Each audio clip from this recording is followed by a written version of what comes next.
God, that I'm about to find out right now. Let's just start though. Hey everybody, we're the Title Sports Show. And we're here with another DC native. Duke, what's going on, sir? Just watching the Wizards, watching the Wizards get a 20-point lead and then lose it again, which is well, they won last night. Did y'all see that game? They won Did you see the game last night? They won last night, which means you get a free Big Mac today. Oh wow. 1 out of what? 82 wins a season? I don't know.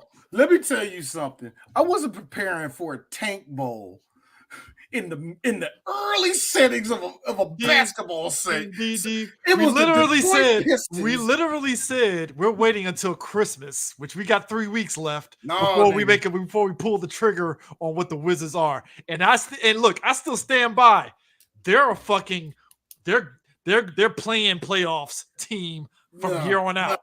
D is saying this right now. Christmas Day. They got until Christmas Day to give me 10 wins. Which that is doable. You know they're not going to make it. It's doable. You know they're not going to. They'll make 10 wins. They're not going to make again, 10 wins. but I still maintain they're playing for a 10th spot in the playoffs. That's the only thing they can. That's been doing it for decades. Since I don't know, when's the last time the Wizards actually had that was 2000. No. Recent. Pre-pandemic they did. No. Pandemic. Russell Westbrook actually fought us to the playoffs, Yep, so I can't. So we got to give us that. Also, if you want to keep it real. 2017, that was the last burst that the Wizards had. Ran right into a brick wall, but we made the playoffs. That is, but that's honestly, and the problem with the Wizards, and there's always been that they're the second round team. They're always the second round when they're even the best. Like, well, second round, that's it. That's what you got. Meanwhile, you got the Capitals that actually won a championship. The Nationals do that. And I'm just like, so y'all ain't going to do anything. Oh, the Mystics won twice? Yeah, Mystics won twice. Mystics. Everybody's winning. And meanwhile, they're still in that second round. Second round, baby. Really, it's weird because I think we have the right ownership there, but he cares about hockey. Ted Leonsis only care about hockey. Thank you. We have the right owners, but he's like, look, man, we're rock the red, y'all. Look, why are we even out here?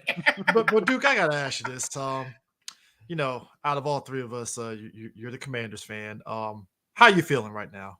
Honestly, this is supposed to be going as best. The season's going as best as it can at this moment. Because You're right.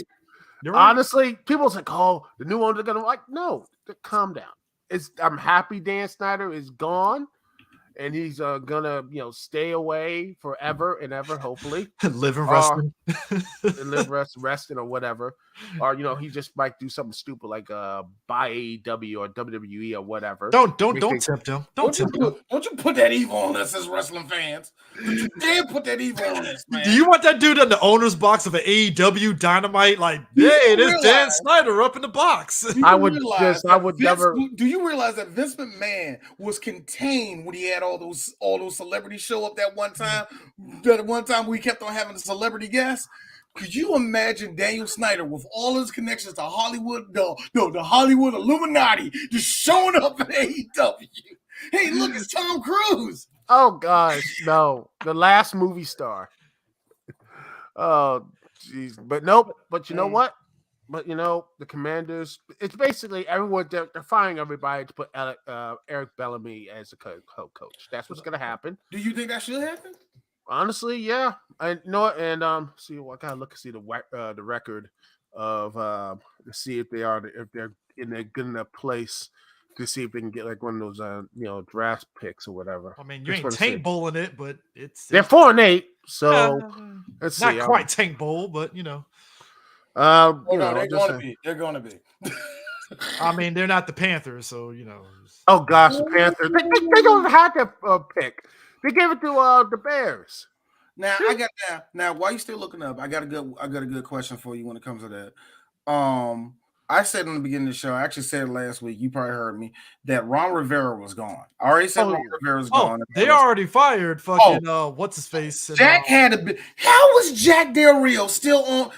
When they got rid of Payne and what's her name, and Chase, I was thinking to myself, what? I mean, sweating Payne. I was thinking like, why the fuck is Jack Del Rio still there? Mm-hmm. In fact, how did he get rehired this year?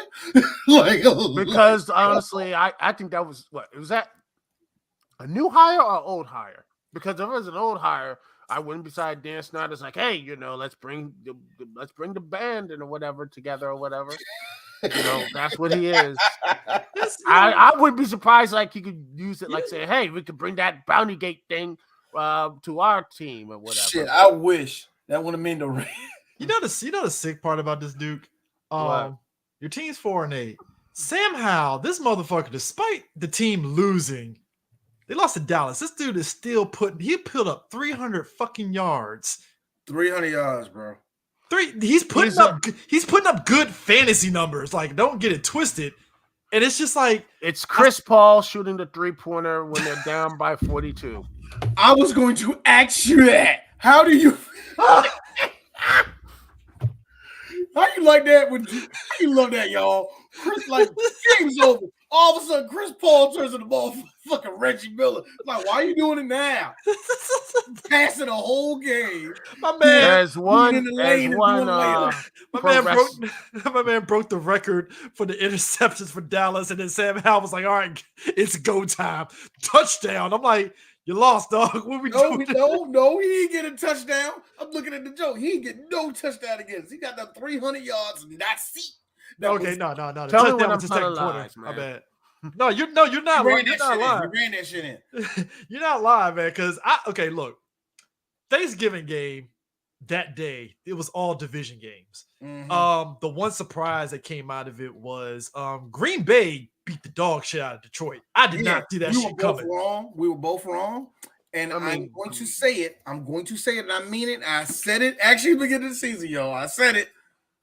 They're going to make the playoffs. They winning that wild card game, and they turning right back into that fucking pumpkin they always been. They're going to turn into the last year they had Barry Sanders out of nowhere, and we're going to be lying. They're not. They're ready, but they're not ready. I feel like they're just truly.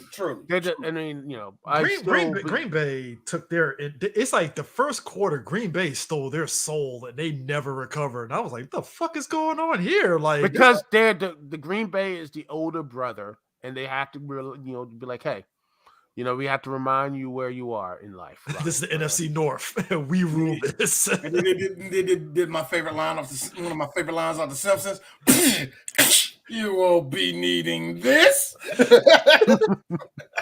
and by the way, I don't see. I still see them winning the division, the Lions, but I think they're going to be what the Giants were last year. They look really good, and then just completely win like 2 playoff games and just fade away from that. But poor Seattle, man. San Fran, y'all didn't have to do Seattle like that. San Fran. Now, here's the funny thing. We was talking about this before, Chris. The only outside of my team, they're still my favorite to come out of NFCs. I mean NFC. Like the 3 best teams in the NFC are better than everybody in the AFC to me. Oh yeah, it is. It's blood in the water in the AFC right now. They all are so fucking beat up. Everybody in the NFC is just Birdman hand wrapping. Like whoever comes out of this is like. If you're like the Cowboys, the Eagles, and the Cowboys, the Eagles, and the motherfucking 49ers, like we could take them, we could take them. Even if KC show up, like we here, shut the fuck up. Nobody can catch on your team. It's like nobody's scared of y'all this shit, man. And then Josh Allen is just he's a treat this year, isn't he? He's a treat this year. Yo, man. I have never seen Josh Allen. I have never seen a team implode the way the Buffalo Bills did. They started off on this high, like, all right, Buffalo, you got a chance. You might be able to beat the shit out of Kansas City. And they just completely fell apart. Torpedoed down. Holy crap. I think it started when they played against Jacksonville when they were in Europe somewhere. Yeah, they were in Europe. They had that game, and then Jacksonville came back, and I was like, the fuck is going on here? Boy. Like I really feel like the Jet. Actually, personally, me, I think the Jets game was the motherfucking, creepy old hand touching them on the shoulder, telling them that they you're a pick this year. You know what I mean? One of them, That is a tale of two teams. On one hand, you got the Buffalo Bills. On the other hand, you had the Jets, who had high hopes. They were treading pretty decently. It ended after a couple plays, and Aaron Rodgers just. I'm just talking about one of the greatest moments in sports history for D. Damn. No, that reminded me of, and it happened to me. I don't know, like other people that play franchise modes in their games. Y'all went through this too. Y'all were like, all right, I got the team. This is the rest of that junk. I don't feel like playing this week. What do you mean have my roster injured? That's exactly what happened. Zach Wilson, there was questions, but the Jets defense was doing pretty good. And it's just recently, it's like the Jets can't get shit going because Miami beat the dog shit out of them, as we knew they were going to do, because that's what Miami does. No, Miami and Dallas are two sides of the same fucking coin. Because so I can't wait for that Super Bowl to happen. Because to their credit, and that's what you should do. You should beat the dog shit out of teams that are lesser than you. That's how you're supposed to do it. Don't give them hope. Don't give them no hope. No, beat the dog shit out of them. Yeah, but here's the thing. And this is the consequences of doing such a thing. And I always say this about other teams, and it's just funny. This is the first time I'm saying this as a Cowboys fan in a minute. Our diet is terrible. It is terrible. Have you seen the teams we have eaten? Come on, man. Look, I am confident that we could be half the AFC, and I know we ain't that great when it comes to. No, look. That's why I actually Duke about watched it, because I watched that game, and you could tell Dak was just like, "Oh man, I just had a baby boy. Congratulations, Dak. Oh, baby girl, my bad. Baby girl, congratulations. Had a little Dak, little Dak, little Dak. No. Gave his wife a little Dak. Now he got a. Actually, it works because the girl's name is Dakota. Yeah. So got a little Dakota. There you go. That dude was giddy as shit from the first touchdown till he got that turkey leg and shit. I was like, oh, Dak was just having a ball. Because it's the funny thing. It's the funny thing, and I was saying this about something else earlier today. I do like seeing dominance in sports. I really do. The problem about it was, like I said, look who we are beating. Look who we beat. Like a couple seasons, not a couple seasons ago. Sometime in the last decade, I forgot who it was. I forgot what year specifically, before COVID. I'm taking this as soccer. Fucking Manchester City was like rolling over everybody, right? And then when you see who they was on their team and how they got the team together and all the rest of it, it was dominant. All the rest of it, it's like y'all niggas bought your whole team. And I could like I hate Manchester City anyway, but it's like I don't know if I was a fan I could enjoy this shit because it's bullying. It really is. And that's why I look at the Eagles the way it is. Like y'all ain't got the players to be bullies. Like if this was like, remember when the Steelers were at peak Steelers in like the 2000s, where they had just where they just had Harrison, they had a line, they had the secondary, and Palomalu was just scary, man, and all the rest of that shit. And even their offense, man, you had Hines Ward, you had Jerome Bettis, you had fucking Ben. Like, that's scary. When they go on a dominant run, that's a dominant run. You believe that shit. Whatever Manchester City did was like, now I understand why everybody hated the Cowboys in the 90s. I finally understand it. It was like I'm watching the game, I'm all giddy, and it's like when Dak had the turkey leg, I'm like, and Dak is out and Cooper Rush is in. I'm like, all right, cool. And then all of a sudden Sam Howell was like, all right, I guess I can get some points up, and then Deron Bland happened, and then it's like, well, yeah, but that's he is but that is on brand for Bland, but what the Commanders is doing, man, it's just been it's expected that Ron Rivera is gonna be gone. He's gone. Bellamy is gonna be the new head coach, and I think Sam Howell, I wouldn't be surprised he stays or goes, and if he does go, I hope they keep losing so they, the Commanders could be that nice six. They can get it right. Oh God! I don't know why would you get rid of? All right, I hate saying this because I'm not a fan of them. Why would you get rid of Sam? I think he's all right. I think he's. Well, if you could get someone like, backup. When he's playing, I bet he doesn't want to be a backup. No quarterback wants to be a backup. Hell no. So I wouldn't be surprised. I think you should trade. I think he's going to be traded. Stuff like that. I think personally, if the Commanders maybe keep losing and the Giants might get a fluke win or two, they can get to number 5, get one of those other quarterbacks, and away would they go with Alec Bellamy actually coaching that quarterback, and look at the Commanders actually be good. If Rivera sticks around, do you think if he doesn't get fired, do you think it's because he knows something? He definitely getting fired. He's gone. No. I'm saying if he doesn't get fired, in a highly unlikely case he doesn't get fired, do you think it's because he knows something and they're like, all right, keep him around? No, I don't think I think he's gone because the way the season is. And honestly, other than the COVID season, what has he what has he been in there? I mean, actually, you know what? Last year, you know what, Duke? You both of your guys might be right. He might be fired because you remember last year when one of the reporters like, so did you? You should have been fired then. He's like, so did you know if you won, you would have been in the playoffs, right? Really? What I love was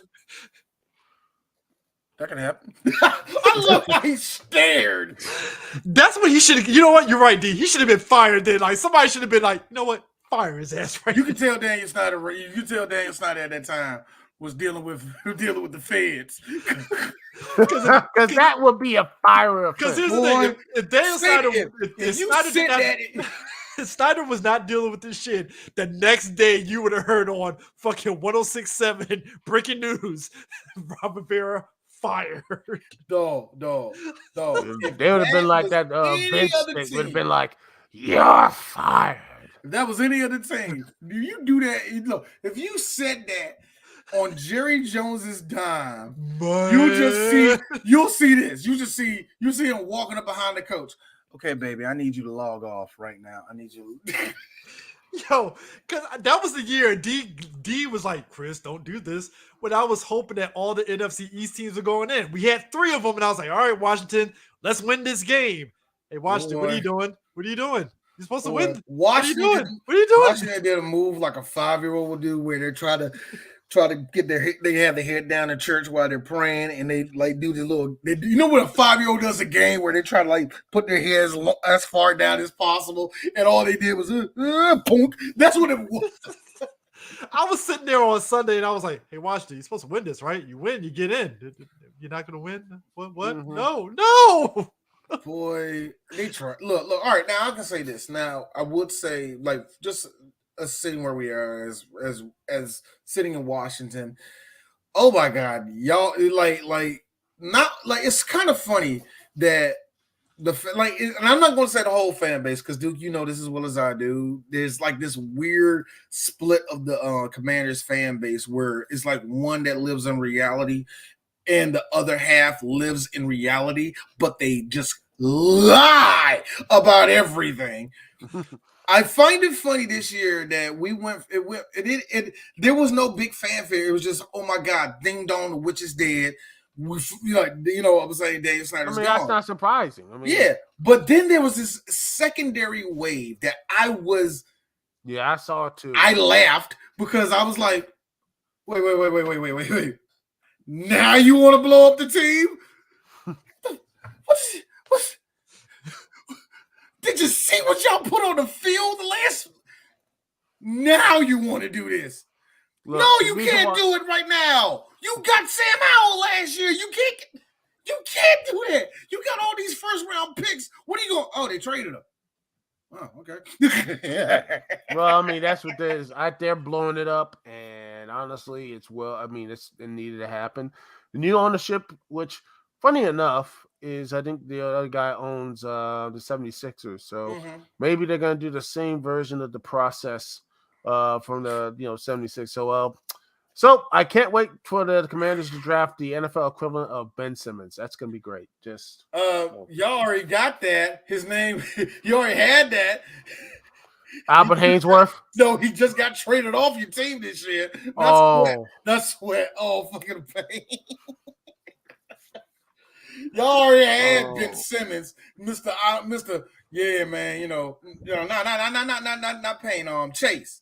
Yeah. Yeah, well, Chase like, yeah, man. I can't play today. Coach said I can't. I think his dad called into like the station 1067 or something. Mm-hmm. I think his dad called in and just said how y'all did this, that, the other. I'm like, no, man, he's been quiet. He's not that good.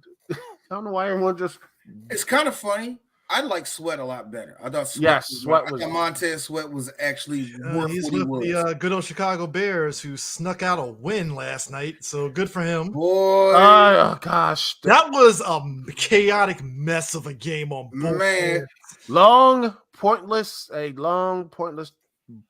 3-hour event that was completely the sprinklings of good things, and more often than not, an ending that was just hyped up, but in the end was meh.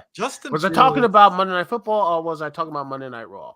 You know what? That's the funny thing. Raw started off strong, and then it's a regular Raw. Hey, it's a regular Raw. That's all we dude. Monday Night regular Raw. Dude, I don't know what's fun. Ooh, Piper's on. I don't know what like. There are certain players in the NFL that you wonder about, and Justin Fields, he gives off Ben Simmons a little bit, just in how his demeanor is at times. I'm not saying he ain't serious about playing it, but it's like when he didn't he? I see a lot of Jordan Poole in him, but yeah, Jordan Poole. But like no, because it's like he turned over the ball like 4 or 5 times last night, and it's just the look on his face is like, oh boy, Justin, here we go again. Here we go again, Justin. We Justin did it again, to his Justin credit. is just I feel like if they had a better coach. It's the I think it is the coaching. I think it is the coaching. I mean, everyone in Chicago was hyped. They were like, they're going all the way. And then after that first, I was like, yep. You want to know why it's coaching? It's because of the fact that somebody put up like the field of how Justin throws the ball. Here's where the bad coaching is. The team is blitzing, right? The logic from the coach is, well, if Justin gets the ball out in time before the guy gets there, the blitz doesn't matter. And it's like, dude, if they're blitzing, you might want to dial up a play that actually takes advantage of them blitzing instead of just like, oh, Justin will get the ball out in 2 seconds. No, like you got to dial up a play for that. And they're not, and that's the coaching staff is not doing that shit. They don't have number one, they ain't got the run game to keep the motherfucking defense honest enough where they can't just blitz you on every play. But that's what I've noticed from everybody. Hey, while we working hard, just blitz these niggas and let's just see what Justin do. Because what Justin does bad to me is that not that he panics. It's not so much of a panic mode. It's just like, it's like he's set on a timer to me. Yeah, it's like that's it's more of all right. All I gotta do is outrun these niggas. First down. All right. Throw it away the ball. Okay, and ding, duh, and just throw it right into coverage. Or I should run the ball through his fucking blitz. Because the one play where he ran the ball and just boink, I'm like, oh god, even that play, that was so funny because I remember I was watching Raw and I switched it over, and I was like, oh shit, he got, and there goes the ball. Wow, way to go, Chicago, way to go, good god. And Minnesota couldn't catch a break because no matter what Dobbs did, it was just not it. Like when he finally Dobbs have been like at this point, I wouldn't be surprised he's going to be playing for every team like in the entire. He's sticking around with Minnesota for at least another year. I don't know, man. I don't know. I wouldn't be surprised. He might be a Cowboy or something. Just like don't.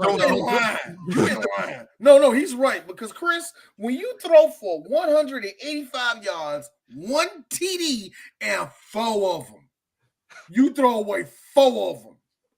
You are screaming. I'm just a backup, y'all. I'm just trying to keep the team afloat. It's amazing how he turned from Kirk Cousins back into Joshua Dobbs. And I just laugh. I know I know person out there, that ain't a far jog. Ha ha ha. But it was he threw more interceptions than fucking Fields. And I'm like, dog, that's look, if you look at 1 TD, 4 interceptions, that's Justin Fields, like damn near. I'm not gonna say that's a normal Justin Fields number, but you expect it from Fields, and it's like, well, other than Fields, actually, no. Here's me. No, he has a touchdown. Justin don't do that. Wrong. I'm sorry. Justin, like I will get, like I said, he was playing perfect, but the nigga had like 2 fumbles in his last game. Like, yo, I really feel bad for Joshua. But that being said, though, the way that played out for Joshua makes me feel like, hey, I think Minnesota's coaching is busted because remember, Kirk Cousins went through these same shitty ass games. But is that the first? This is his first year, right? Yeah. Who? The coach, the Minnesota coach. I think it is. The coach. Yeah, the coach. It's the first year, and I know. I mean, since I'm a Commanders fan, I mean, you have to sit and wait for that, and not like fire them after like a year or like a month or something like that. Well, this ain't Schottenheimer, where Schottenheimer's like, can I come to team? No, 0-5 to 8. Like he went from 0-5 to 5-5 with Tony Banks with his one damn audible. And somehow led that team to an 8-3 record, and he still got fired. Like, how do you have a winning record and say, get the fuck out this of my nigga brought up, I need y'all to understand this. He brought up black quarterbacking legend, Tony Banks. That's a name I haven't heard in years. I haven't heard that in years. Let me tell you something. His numbers in the NFL ain't great. Give me Roddy Pete 50 times over that nigga, yeah. Like, really. Roddy Pete wasn't the perfect. Roddy Pete is so funny. Just real quick, y'all. Roddy Pete, and when he played for USC in college, he was a monster. He was one of those black quarterbacks. He's like, hey, if he wasn't black, he wouldn't won the Heisman. He was that fucking good. You know what I mean? So when he came to Detroit, he was like, you know what I mean? So here's how grand opening. But he's a legend. He's actually legitimately a legend, though. This is something that I remember. I'm in this is like later point in high school. It was such a grand opening, grand closing for Tony Banks in Dallas because Troy Aikman had just retired. Well, you talking about Anthony Wright, ain't you? No. Tony Banks Dallas got him after Troy had just retired. What happened was, as soon as they got him, Jerry was like, I used to like that black quarterback named Quincy Carter. Bring him in. Tony, you're out of here. They booted Tony the fuck. They booted Tony the fuck up out of here as soon as they got Quincy Carter, and that's how he got to Washington. I was in tears, like, bro. Who doesn't love the Quincy Carter era? The Cowboys, didn't you love that era? No. Hey, dude, get your fucking shots in. We had to live through that. The Dave Campo era was a dark era. Laughs in 5 and 11 every year. 5 and freaking 11. If you really wanted to get on us about us being America's team, that was the time to do it. Y'all waited until we had moderate success to bring that up. No, you had your chance when we had Dave. Let's throw the ball. Why? I don't know. Campo. Yeah, Dave, I don't know what we're doing. Campo. Dave, Chad Hutchinson's our guy. Campo. I'm just laughing because hey, Chris, that was a name. Chad Hutchinson. I'm just laughing because I know Tony Banks walked into Dallas like, oh man, I'm with the Cowboys. This is great. I don't know what he liked as a kid, just because of what the Cowboys are not as an organization, but just who they are. Of course, they're going to have a lot of players who want to have that star on the side of the head. Could you imagine that shit if he was one of those kids? Man, I remember seeing Stall back in here. He out there sitting there looking at the rafters, thinking like, yeah, I made it. I'm the black quarterback that's gonna. Hey, tell Anthony, I got a question for you. Give me a number between 1 and 5. 2, the number 7. Get the fuck out of here. I got. If there was, seriously, Jerry Jones is the Vince McMahon of the NFL. Jerry Jones is literally Vince McMahon. Jerry Jones, look. All right, let's get this straight first off. Jerry Jones and Vince McMahon are that type of rich where they pretty much won the game, and now they're just fucking around in New Game Plus. That's what the both of them are doing. Like Vince keeping the Disney mustache and going, was one thing that was not on my checklist. Do you know how is this ancient man still going into the freaking gym? Vince, who's coming for you? Well, to be fair, who's coming for you? He also Other than Father Time, who's coming for you, bro? I think he's waiting for that match, and I can't wait. It's going to be Father Time for Vince. Boy, and I can't wait for Meltzer to rate it like 10 stars. Hold on, Duke. Hold on, Duke. WWE ring. That ain't gonna get no rating at all. Hold on, Duke. It's not in the Tokyo Dome, so it don't get 10 stars. Yeah, you're right. Can you imagine though? Look, the Grim Reaper. Everybody like, yeah, the Grim Reaper. It get real quiet. The second here, no chance. Though the pop is going to be insane. Dude, the Vince McMahon walk down to the fucking ring. He's strutting out there. And when he you got no chance. When he does it, he take off his robe. He's all ripped. Pyros everywhere. And he beats him. And it is a squash match. And he just wins. Who's getting squashed? Death. Okay. So we can hurry up and get off this. What's the special move? Ooh. I know it's Vince, so it's going to be his Vince. So Vince is weird because Vince, I have talked about this. It will be a stunner. It probably would be a stunner. Yes, it probably would. No. He can't take one. No, but he can't take it. But he can do it. No.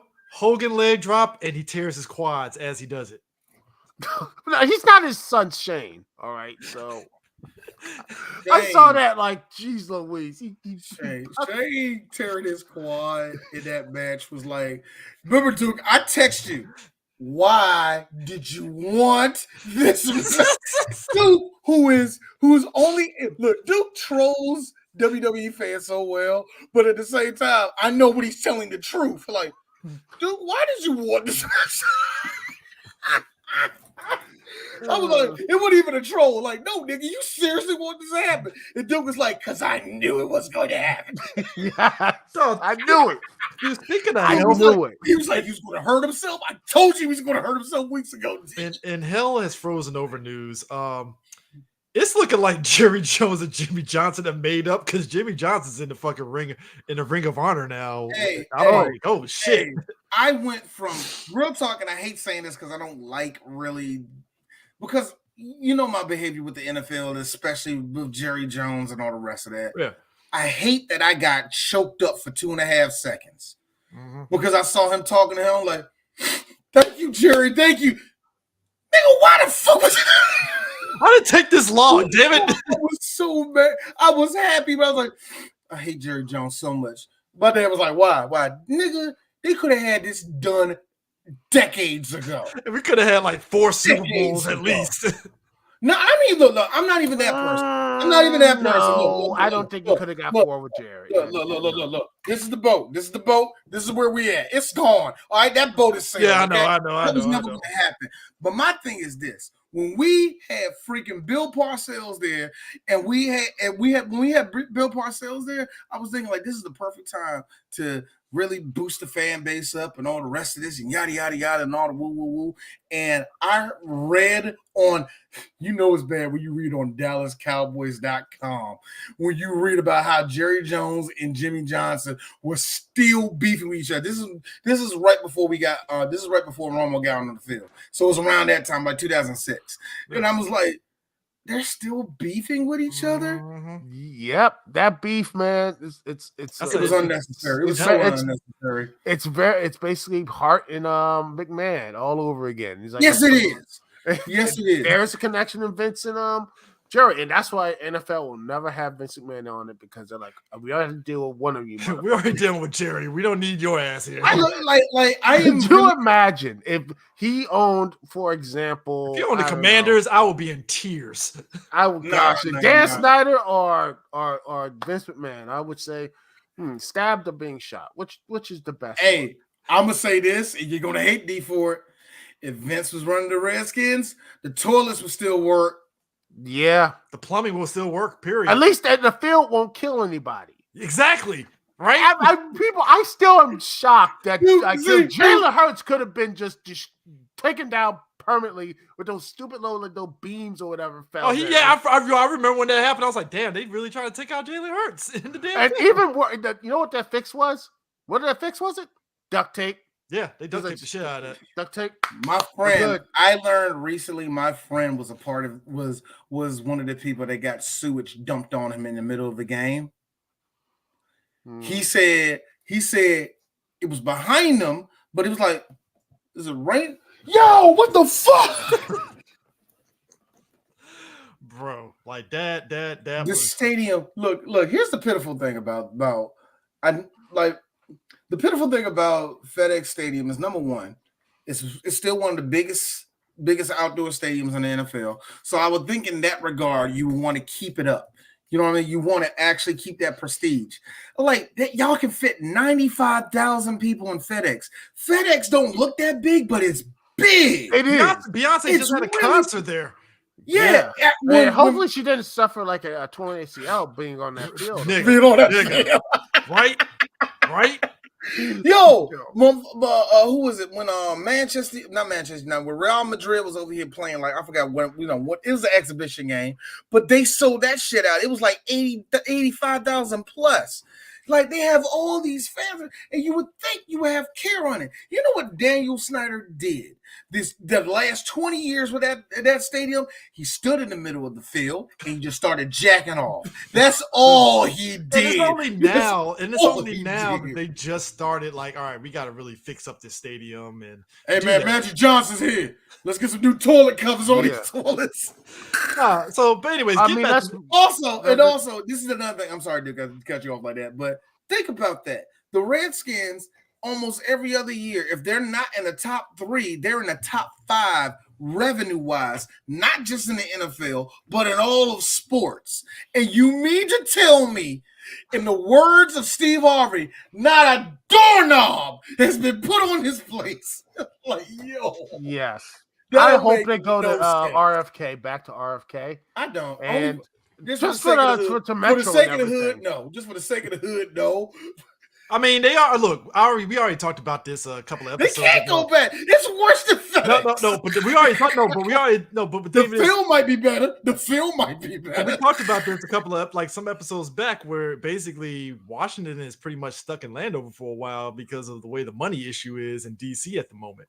So they stuck in Landover for a while. So can you imagine? Can you imagine the Redskins get really, really desperate and they ask the Nationals? I mean, not the Nationals or DC United. Hey, it's a special game. It's us against the Cowboys. Can we do it over here? Can you imagine that? At the Mercedes-Benz Stadium, that's small. Okay. It's only like 30,000, 40,000 people. It's the Los Angeles Chargers at that soccer stadium all over again. Yeah, here's the difference. Right? At least the fans would actually show up. Thank you. Thank you. I'm like, how do you have Eagle fans show up for that? Go up there and in a small little soccer stadium, and not only sell out and buy the tickets there, have empty seats. Man, look, the stuff looks more empty than an AEW Collision show. But come on. It doesn't make no sense. Like it's an NFL. It's a guaranteed sellout, and I'm like, wow. And the best part. The best part about all of this, even in that big ass stadium they got now, SoFi, they still think about it. Oh man, we at home against the Steelers. God, there's a lot of yellow in the stands. Holy shit. But speaking of which, gentlemen, Bronco country, let's ride. And honestly, remember 5 weeks ago, CML had a pre-game match with Mystico. And and ever since then, they have been on this winning streak. Correlation. Mystico, you picked the most random guy who is too stiff in every fucking match to. Bro, if you would have told me the Broncos would have came back 6-5 right now in the running for a wild card spot, I would have been like, I've been getting hung 70. Bro. 70. That is insane. That is insane that the Broncos are finally clicking it and getting it together. Now, are they my dark horse for the AFC? No. Could they go all the way? Could they go the distance? Look, I will say this. There will be one hell of a story. I hate saying this, Chris. You might be right. They might put somebody in a headlock in a wild card game. Okay. I don't know who the unfortunate soul would be. Okay. But there's a chance they can get a wild card. Here's my prediction. And you can bake me on this. They get in. They're gonna punch Miami in the mouth and win. Yes. I think they do. Because Miami, once you punch them in the mouth, boom. And that would be it would be the stunner for the weekend because everybody be like, what the fuck? Poetic. I'm like, oh man, that would be a movie right there. Man, listen. You made that shit like the Saturday night game. Woo! Boy, think about it. Russell over there, like, yeah, we did it, and all the rest of that shit. The Broncos are already. They are one of those franchises that are respected enough because they have a big enough fan base where it's like, yeah, it's going to be some primetime football if they win and everybody's going to be watching it. Yeah, I can really see it. I don't think it's going to happen. Let me make it very clear. I don't think it's going to happen. There's a chance. There's a nasty ass chance that might actually happen, man. Remember when the Rams made it a few years? Remember when the Rams made it back like 5-4 years ago, and they had no business making it out the wild card? It's the same thing, yeah. It's the same flavor, man. Bro, because look, and the Pittsburgh Steelers again, they finding ways to win, and I'm like. Even when they had Matt Canada, they will still somehow sneak and they fired Matt Canada. They fired Matt Canada. And end up that in the entire since the last time they did fire a coordinator outright was 1941. Get the fuck out of here, Chris. Before there was a Super Bowl, before they wore pads, this team doesn't fire nobody.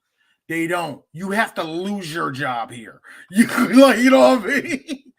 So Steelers Nation. I don't like it because y'all are just louder versions of Cowboys fans and y'all don't want to admit it, but I'm happy for you. Habibi firebombing got a missile to. If some robbers come through, then I wanted Matt Canada gone. I don't like how am I not a Steelers fan? And I'm like, get rid of this nigga. And they did. They were chanting during hockey games, man. I'm like, y'all beat the Capitals like 4-0. Y'all chanting Matt Canada. Stop. Boy. Can you? I'm glad the Pirates didn't make the motherfucking playoffs because you would have heard it doing a Pirates game during the playoffs. Yo, fire Canada. The Pittsburgh area wanted that dude gone for a minute, and I really just hated how Mike Tomlin had to come out there blinking really hard. Well, we ain't gonna get rid of him. I'm mad that he had to do that shit, and finally this week, like, hey, decision had to be made. God, what did he have to do to the Roonies for them to let him fire somebody? That is my question. They don't fire people. They keep them around forever until they retire, or they just do something stupid. Maybe they punched the woman in the Rooney family, and that was the line right there. Or he just pull a CM Punk and he just choke someone out, and they probably just like get him out of here. I'm still mad. I'll wait. Anyway, Also, there's not no slander because real talk. I'm not going to kick. We weren't kicking the Commanders in the dick because they deserve to be kicked in the dick too. Y'all been kicked in the dick enough, man. Honestly, man. Because I told this to Chris, we at the point right now with the Commanders where it's like we're Washingtonians, man. So we're like, look, stop being sucky, man. I gotta go to work tomorrow, nigga. Look. I'm more entertained by sports radio after the game than I am of the game itself. Ooh, I just love how they cop so many pleas for Actually, no, they didn't cop no pleas for nobody on this team except the defense. But the one thing I like is the one person that's keeping y'all somewhat alive is Sam Howell, and everybody's doing what every Redskin fan does: throw it in the trash, burn it. I'm like, Sam is the only reason why y'all got chances, man. The nigga literally has to get up and run. If you want slander, let's point to one team from the great state of New England. Because holy shit, you had a chance to beat the Giants, and somehow you let a DeVito beat you. You let DeVito beat you. DeVito, yo. Teach your man how to squabble. I tried. I like DeVito still living his mama. And yo, he really does live with his mama. He's just like, I got a chance. Meanwhile, Zach, the backup check, the backup QB check he's gonna get next year. Billy Zapp. Noise. It's gonna be noise next year, no. That's all I can say. Hey, good for DeVito, man. Good for him. DeVito's stock is going up like fucking Dobbs. He's going somewhere, kids. I ain't saying that Wild's gonna be wild, but it's gonna be a ride. Well, at least you know what the most positive thing is. At least Zach Wilson is not on his team. So hey, look, how is he better than Zach Wilson? Like, thank you, right? Much better. He was the number 2 pick. Remember him? Yes. Him banging MILFs and everything else. I'm like, what are you doing? Thank you. I had to be reminded of where DeVito played last year in college. I'm like, did he get drafted like 5 years ago? No, D. Last year he was playing in college, yeah. And meanwhile, and then you look at him like Tim Boyle, who, good Lord, what was that? What was that last play in the first half? I'm like, oh my God. I feel bad for, actually, the person I feel bad for? Not Mac Jones, because Mac Jones saw his soul die a long time ago. With the Zapp man? Yeah. I feel bad for Zappy. Zappy's like this. Man, they're gonna sign me next year and I gotta stay here. I thought I was gonna ride the bitch and they gonna trade my ass. Like this, like, man, they talking about, hey man, we might want you in the Jets. I'm like, shit, all right, cool. You know Belichick won't let me leave. Meanwhile, man, my younger brother was stopped watching football because he was a Jets fan and everything, and it's like, I'm like, maybe the Jets are why and he why does he stop being a Jets? Why does he stop watching football? And I looked at that play, I'm like, yep, I can see why he just stopped watching. He just stopped watching the game, period. I wasn't present to see my dad go, I'm going back to the Chiefs. I wasn't there to see that. I just walked in my parents' house. Hey, Dad, what's going on with the Chiefs? Oh, I went back to my old team. I can't do this no more. I'm done with the Redskins. I'm done with that name. We got a whole bunch of shit in the basement. Do you want it? Here's me. Keep that, Dad. That might be a collector's item. Right.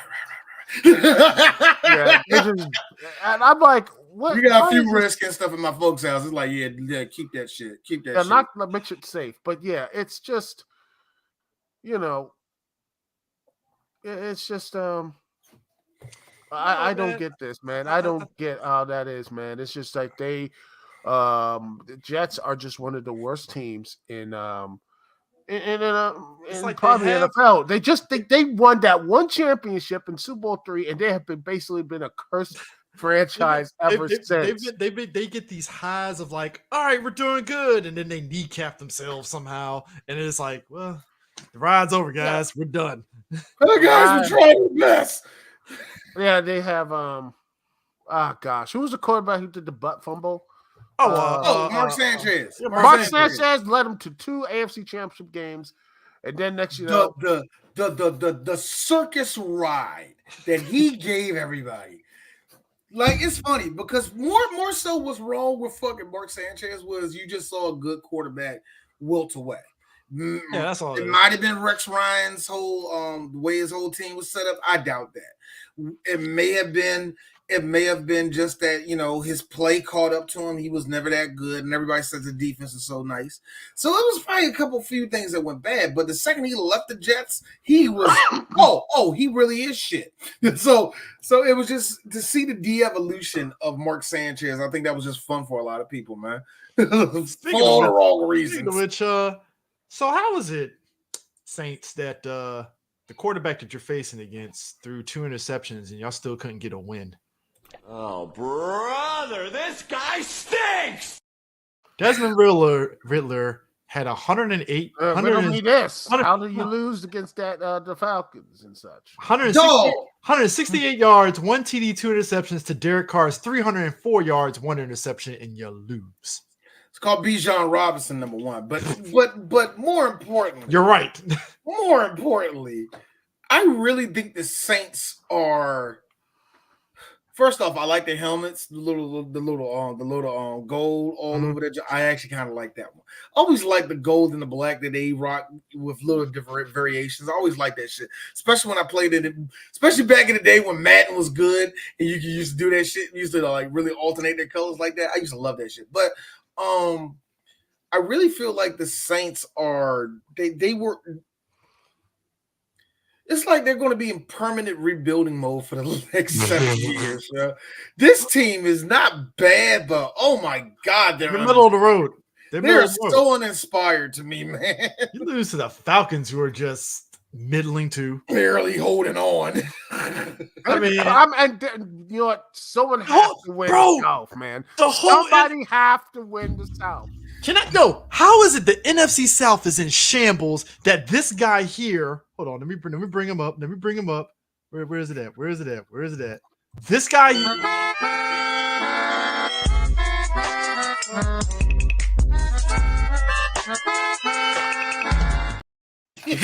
This guy and the Buccaneers could actually get into the playoffs because the South is such a shit show. The South right now, the Falcons and the South Saints is not rising again. The Falcons and the Saints. The Falcons and the Saints are sitting at a nice 5-6. The Buccaneers are 4-7, and the Panthers, they won a game. Who did they beat this year? Somebody. 1-10. Who the fuck did y'all beat this year? Well, some. I'm trying to look right now. Who did they beat this year? Let me see. I'm gonna look this up. Oh, they beat the Texans. But speaking of that, man, that honestly, if it was game of the week, that was the game of the week for me, man. The Jags and the Texans, good game. I liked it, man. And speaking of the Texans, but the Jaguars and that, what were the refs doing? I don't know. I saw so many things that could have been pass interferences. They just like, I don't know, let them play. I guess I haven't seen this refereeing so bad. Like the NHL referees just said, we'll cover this, man. Y'all take the break. You can tell, like I hate to bring that up. As much as CJ balled and he balled, a part of me was like, you better be kissing all these refs on the mouth, How did y'all get out? Look, that was holding. Oh my God, pass. How was that pass interference? That's what I was seeing. I was seeing that. And then when the Jags got the ball, it was like, yo, come on. It was a good game, though, man. For real. It was a legit good game. They fought. I hate the fact that it's the one thing that we had to come to the realization of this season, probably last season, really, is that you can still have good football and good football games. You just got to fight through the fucking rough ball sometimes. I mean, you know what's crazy? It's so stupid, man. I hate that, man. The Buffalo-Philly game, to the refs' credit, they let them play it out in the fourth and overtime. I'll give them credit for that. Yeah, because before that, flag. And I want to say that they kind of kept the Eagles in it. I can't prove it. Again, I can't prove it. No, but at the end of the day, that was Buffalo's game to win, to be honest. It was Buffalo's game to win. Dog, I just don't understand it, man. This man was supposed to revolutionize football. I need EA to look at this cover and be like, all right, we're gonna make a joke cover with this. I would make that my cover. I will buy Madden and I'll be like, you sons of bitches, I'll buy it now. Yeah, make it a referee, missing plays. That'd be nice. But But you know what? The thing I do, I would like functionality in a game, but you know what? Functionality, no glitches, no loot boxes. You know. Do you know everybody? Do you know I have people really questioning me? It's always somebody that's under the age of 25. Of course it is. What's wrong with Madden? Everything, and then they're like, they don't know. I'm like, here, play some Madden 2004. Play some Madden from before they went all crazy and such. And this is what I told. And they're gonna be like, wow, I didn't know you had all these features. It's fun. Fun and holy crap, Michael Vick is amazing. Breaking news here. What? Quote from David Tepper. David Tepper said that the Panthers were originally going to go to number 2 in a trade and select C.J. Stroud, but Bryce Young was near unanimously favored by the front office and staff. Tepper said, "Hold up." Tepper said the buck stops with him, and he is responsible in everything that happens.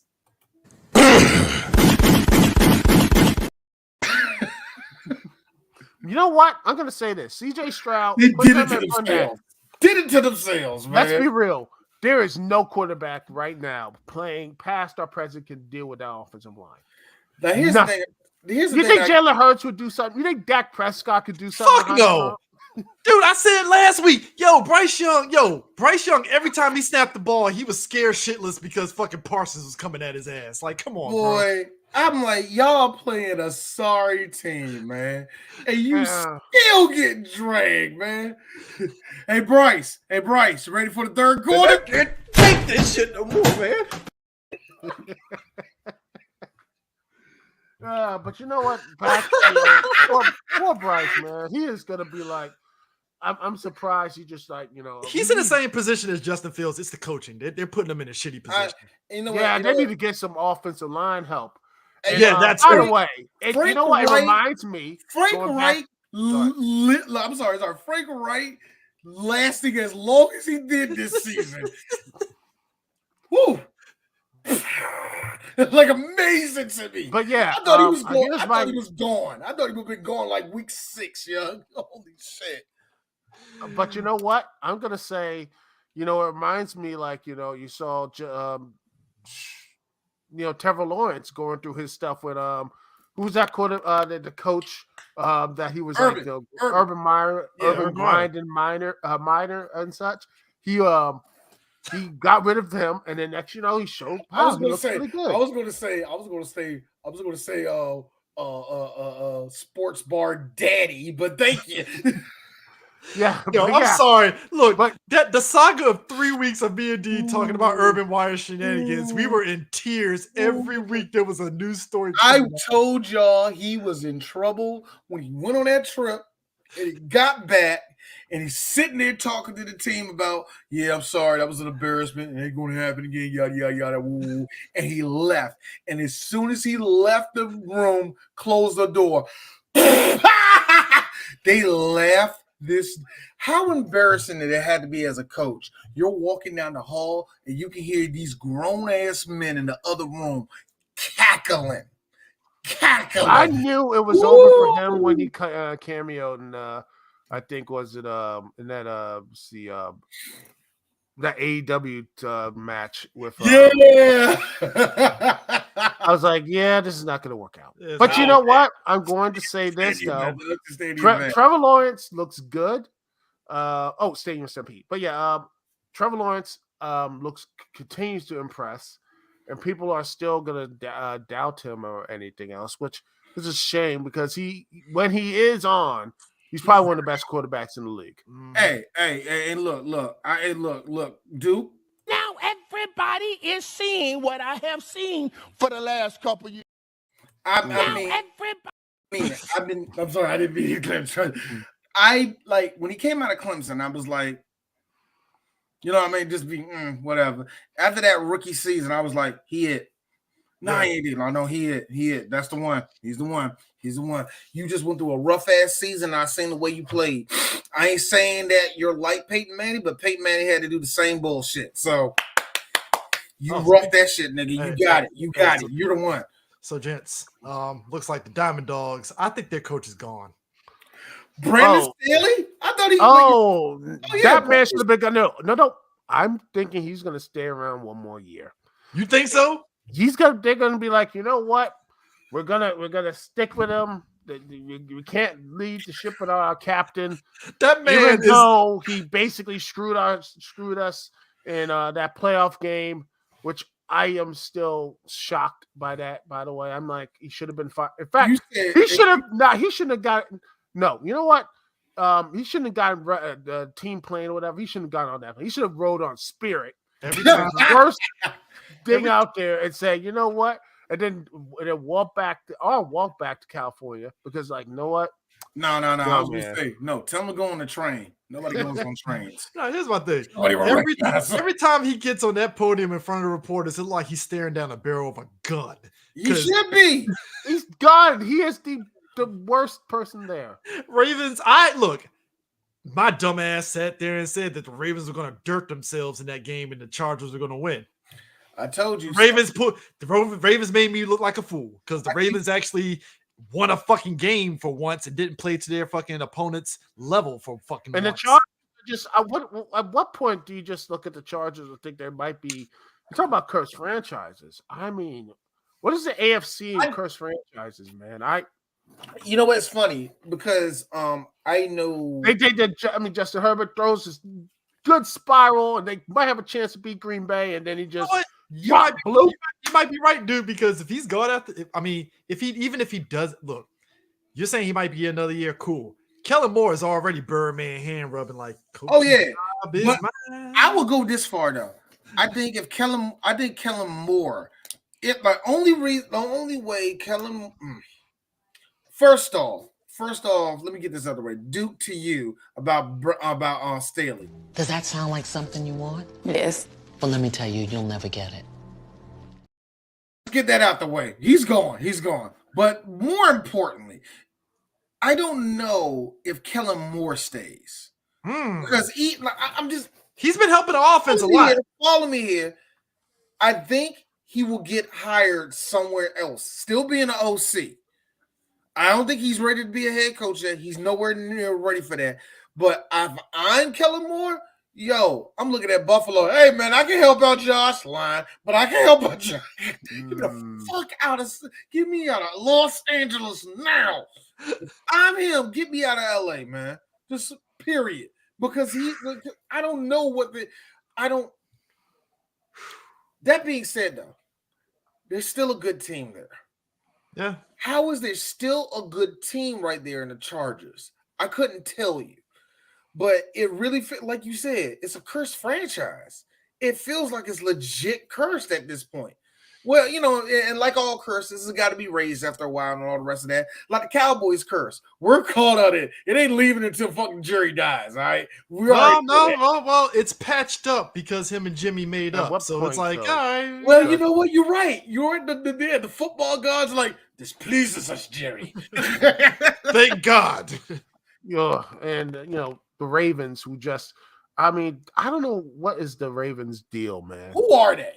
Thank you. Yeah, what are they? They're the injury team. They're the comeback team. That's why I thought the Diamond Dogs were gonna win. I thought Diamond Dogs, they're gonna beat the Ravens because the Ravens gonna bullshit around that game. And I'm like, this was the particular game where Lamar Jackson's like, nah, I got paid money. Let me act like it. Like, I don't know. Like the Ravens, I still don't know what they are. Even if they make it to the playoffs, that's the team I got the Broncos beating, by the way. Like even if they make it, like what's it gonna be matter to them, man? I don't know, man. So college football. Let me tell you, gentlemen, something. You hang around family and people for the whole Thanksgiving weekend, just chilling around the house because it's cold as shit outside, and you're just drinking. I watched so much fucking college football this weekend. I was an overload because, bro, I watched the what was it? I watched Oregon and Oregon State on Friday. That was a fucking blowout.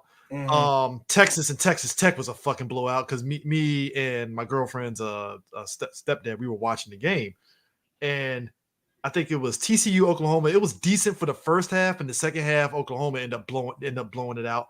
But the one game that we watched, it was Saturday. We were watching all the games. Georgia and Georgia Tech was dope as shit. That was a good game. Ohio State and Michigan was great, even though I think Ohio State should have fucking won. It was so funny to me. They were talking all this stuff. They had chances. Telling you, man. I look at Ohio. You know Free what? my nigga. Ohio State couldn't do it. They couldn't have. No, here's the problem. They don't have that killer instinct. They had no. The killer instinct was, hey, you might want to throw Marvin Harrison Jr. the ball every fucking time because nobody can touch him. How do you got the number one wide receiver? He's not even covered that well, by the way. It doesn't. I'm not saying. Here's the thing. Ohio State's running game was pretty good, but the problem is that, and I think this is the thing about college football: time is never on your side at the time that you need it. So, so when it came from Michigan, Ohio, when Ohio State finally got a touchdown, it was like 5 minutes left. 5 minutes of college football, you can't give Michigan 5 minutes because they can run that fucking clock out, and that's exactly what the fuck they did. They ran that clock out. Exactly what they did. I'm gonna say that's exactly what happened too, man. Yeah, and Washington. Go ahead. Meanwhile, Washington and Phoenix, basically won their game by 3, and they just like he couldn't even watch. That was a close ass game. Washington State was closer than I thought it was going to be. Yeah, that's what it is. I mean, it's just both, but they're still undefeated, by the way, which I don't see them. I don't know. Maybe just me. I don't watch much college football, but I do not see Washington State actually doing the thing and actually winning. They don't have no bowl game. Bama and Auburn had me in tears because I was like, Auburn, you had one chance. You had a shot. Man, look. Auburn, look. The refs fucked them in the early goings of that game because it was a blatant face mask, and they didn't call it.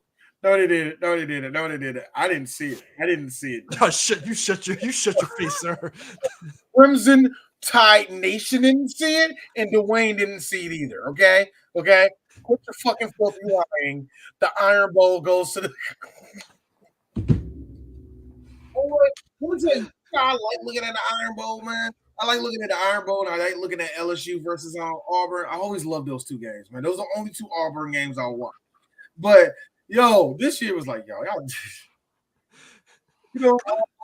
y'all wake up. What if y'all were going to win today? Yeah, like this. I'm just saying, looking at it. Maryland. Looking at this. Meanwhile, Maryland, which they beat Rutgers. Yeah, the 7-5. Yay. Yeah, they go to a bowl, which I don't like that. I don't like. Hold on. Go ahead. That's a good point. Hold on. Do they have any of the bowl projections? Do they have them up there? I think we have week 13, nigga. They should. Hold on, let me check. Because if they do, this is. Hold on, let me see. If they have it. And I want you. I just never got that in college. Like, oh, you won your. You're like 6 games, 7. Hey, we'll get you in like what? By the way, everybody, the Bowl, the Woodstock Bowl. Let's see, what a bowl we got you. The Empire Bowl here. We got the assured instant hand sanitizer bowl. Okay. Which only 5 people watch. So I got it now. All right. So these are the potential opponents that they're throwing out there right now. I think this Thursday is when they announce it. Okay. So for the Peach Bowl, potential opponents, Alabama, Missouri, Tulane. Because it's basically Big Ten and SEC matchup. That's what they're trying to pair it up for the Peach Bowl. For the Cotton Bowl, they're saying that it could be a Texas team, obviously. Yeah. But yeah, I'm gonna wait till Thursday. Thursday. Here's actually a real bowl, which is I was actually making fun. There actually is a Pop Tarts bowl, actually. There's actually a Tony the Tiger Bowl, the Sun Bowl, the Tony the Tiger Sun Bowl, the Chick-fil-A Peach Bowl, the Barstool Sports Arizona Bowl. Stop now. Barstool Sports is sponsored. Stop now. Let's go. No, go to the top of the list. Do not skip one. What? I was just trying to find it. Peach Bowl, Cotton Bowl, Fiesta Bowl, Cheez-It Citrus Bowl, Penn State Bowl. Oh no. Hold on. What was Cheez-It? What was the Cheez-It joke? Wait a minute, you cannot run past that. Cheez-It Citrus Bowl.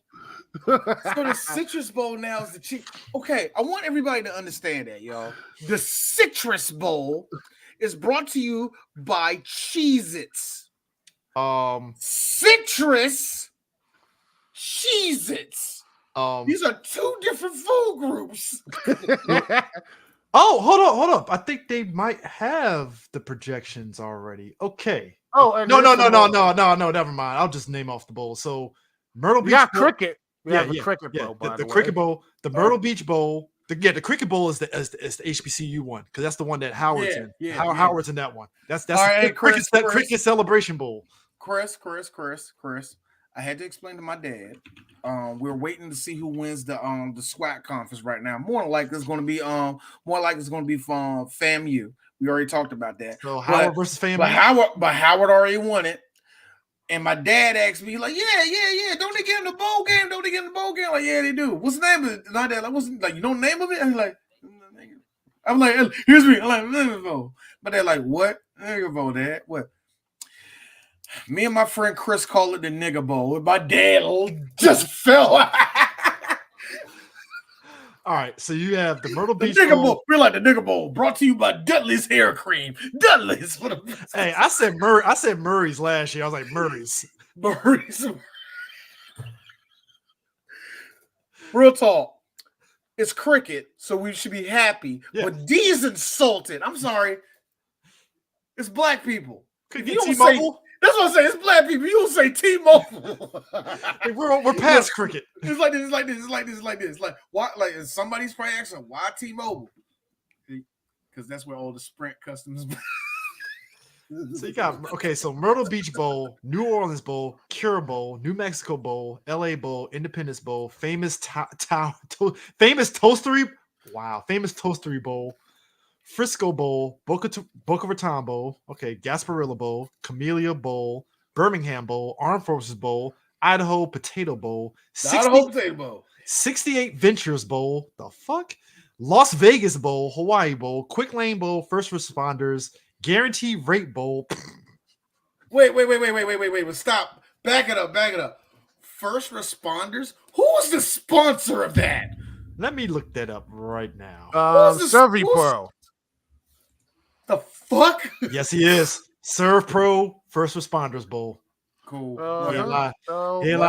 Guaranteed Rate Bowl, Military Bowl, Mayo Bowl, Holiday Bowl. Hold on. The Mayo Bowl. Now, I know what everybody's saying. D, is that all the Christian schools? Should be, but no. Duke's Mayo Bowl, my bad. Duke's Mayo. Duke's Mayo Bowl. Now, the Duke Mayo Bowl is famous for one reason. D knows this for a fact. Duke's Mayo Bowl replaced the Belk Bowl, making that, but still keeping the tradition of it being a North Carolina product. Charlotte, North Carolina, at the Bank of America Stadium. That's what I'm saying. The Belk Bowl, Belk. If nobody knows what Belk is, you've never been down to the South.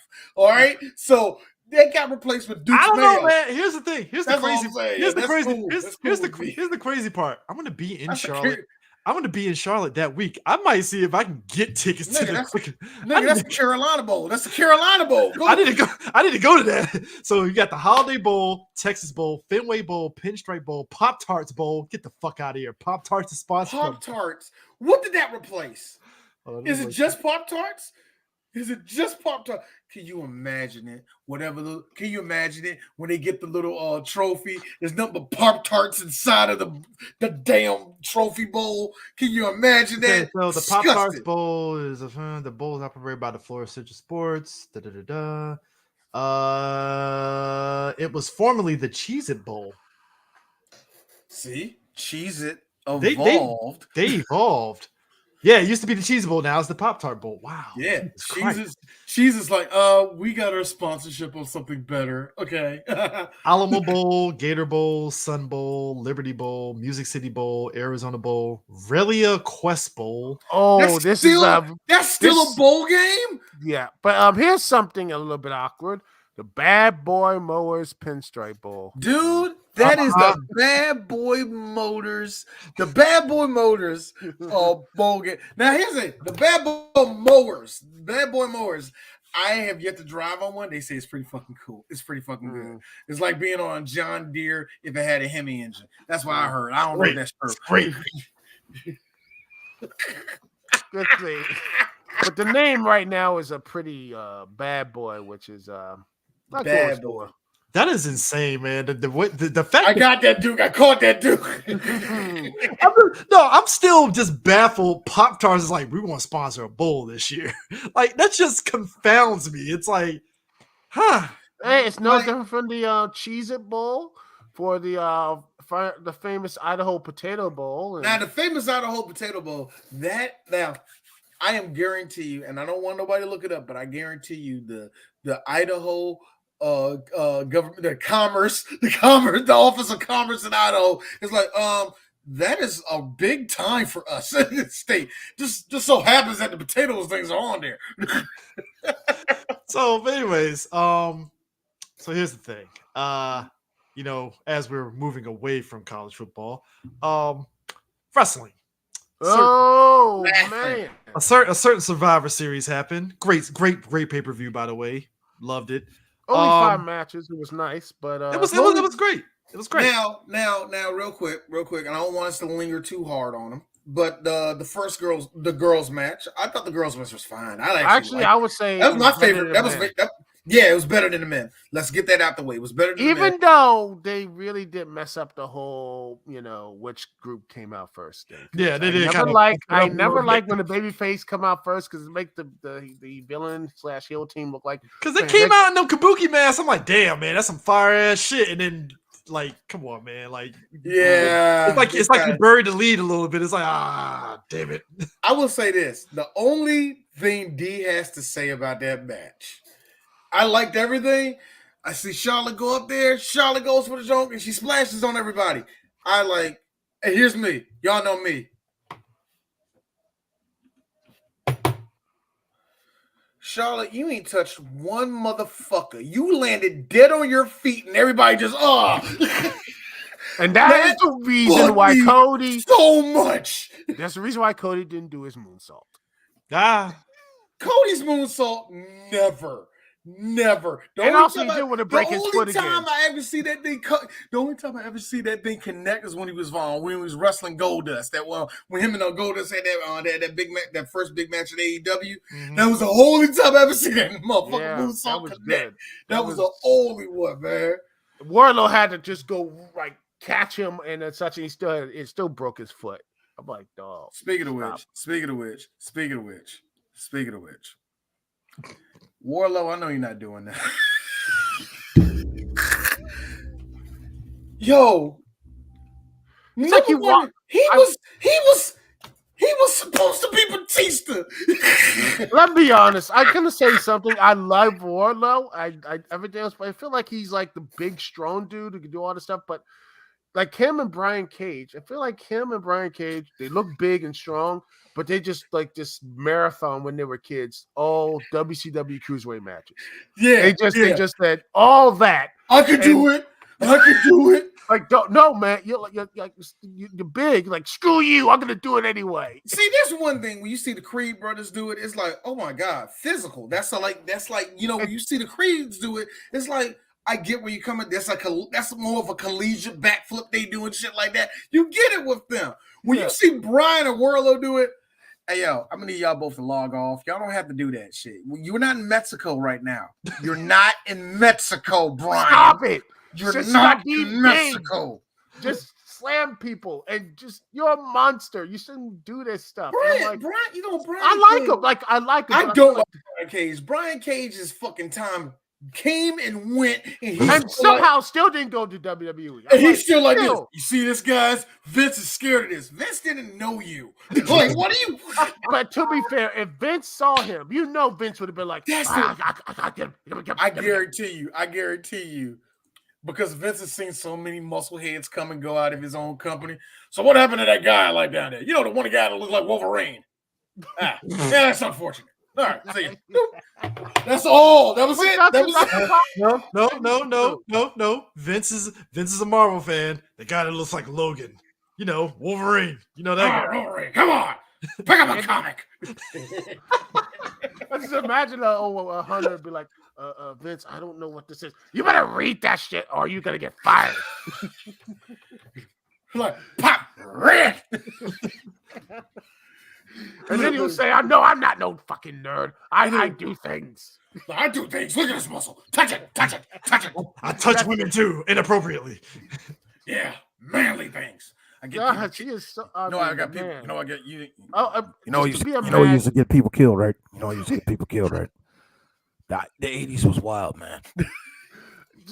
Just get into Vince's head, man. I would never get over that.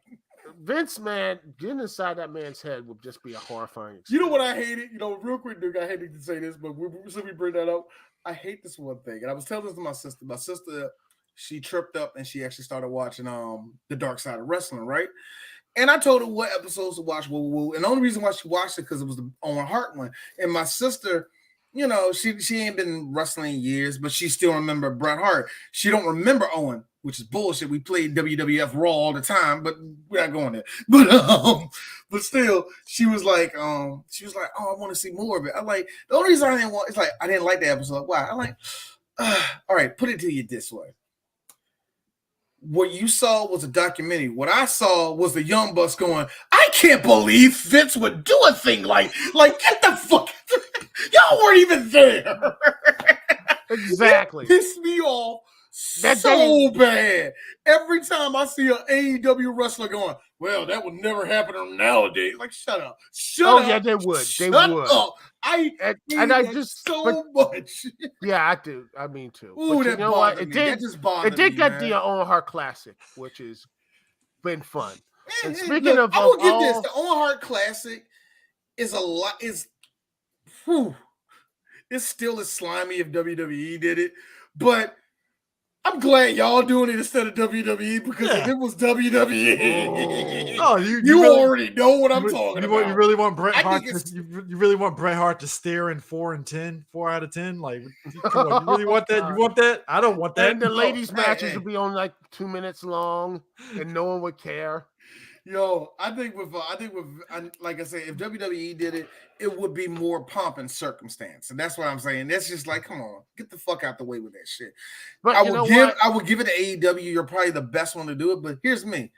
Do you have to plaster his name up there? That just makes ugh. That's just me. That's just me, man. You know, it could be because I was a big Owen Hart fan as a kid, so that's probably why I don't like it. You know what I mean? Yeah. Like I wasn't even impressed of. When I heard Owen's wife was like, I don't want my husband in the Hall of Fame, good. Why are we even still bringing this up? So, you know, whatever, man. Whatever.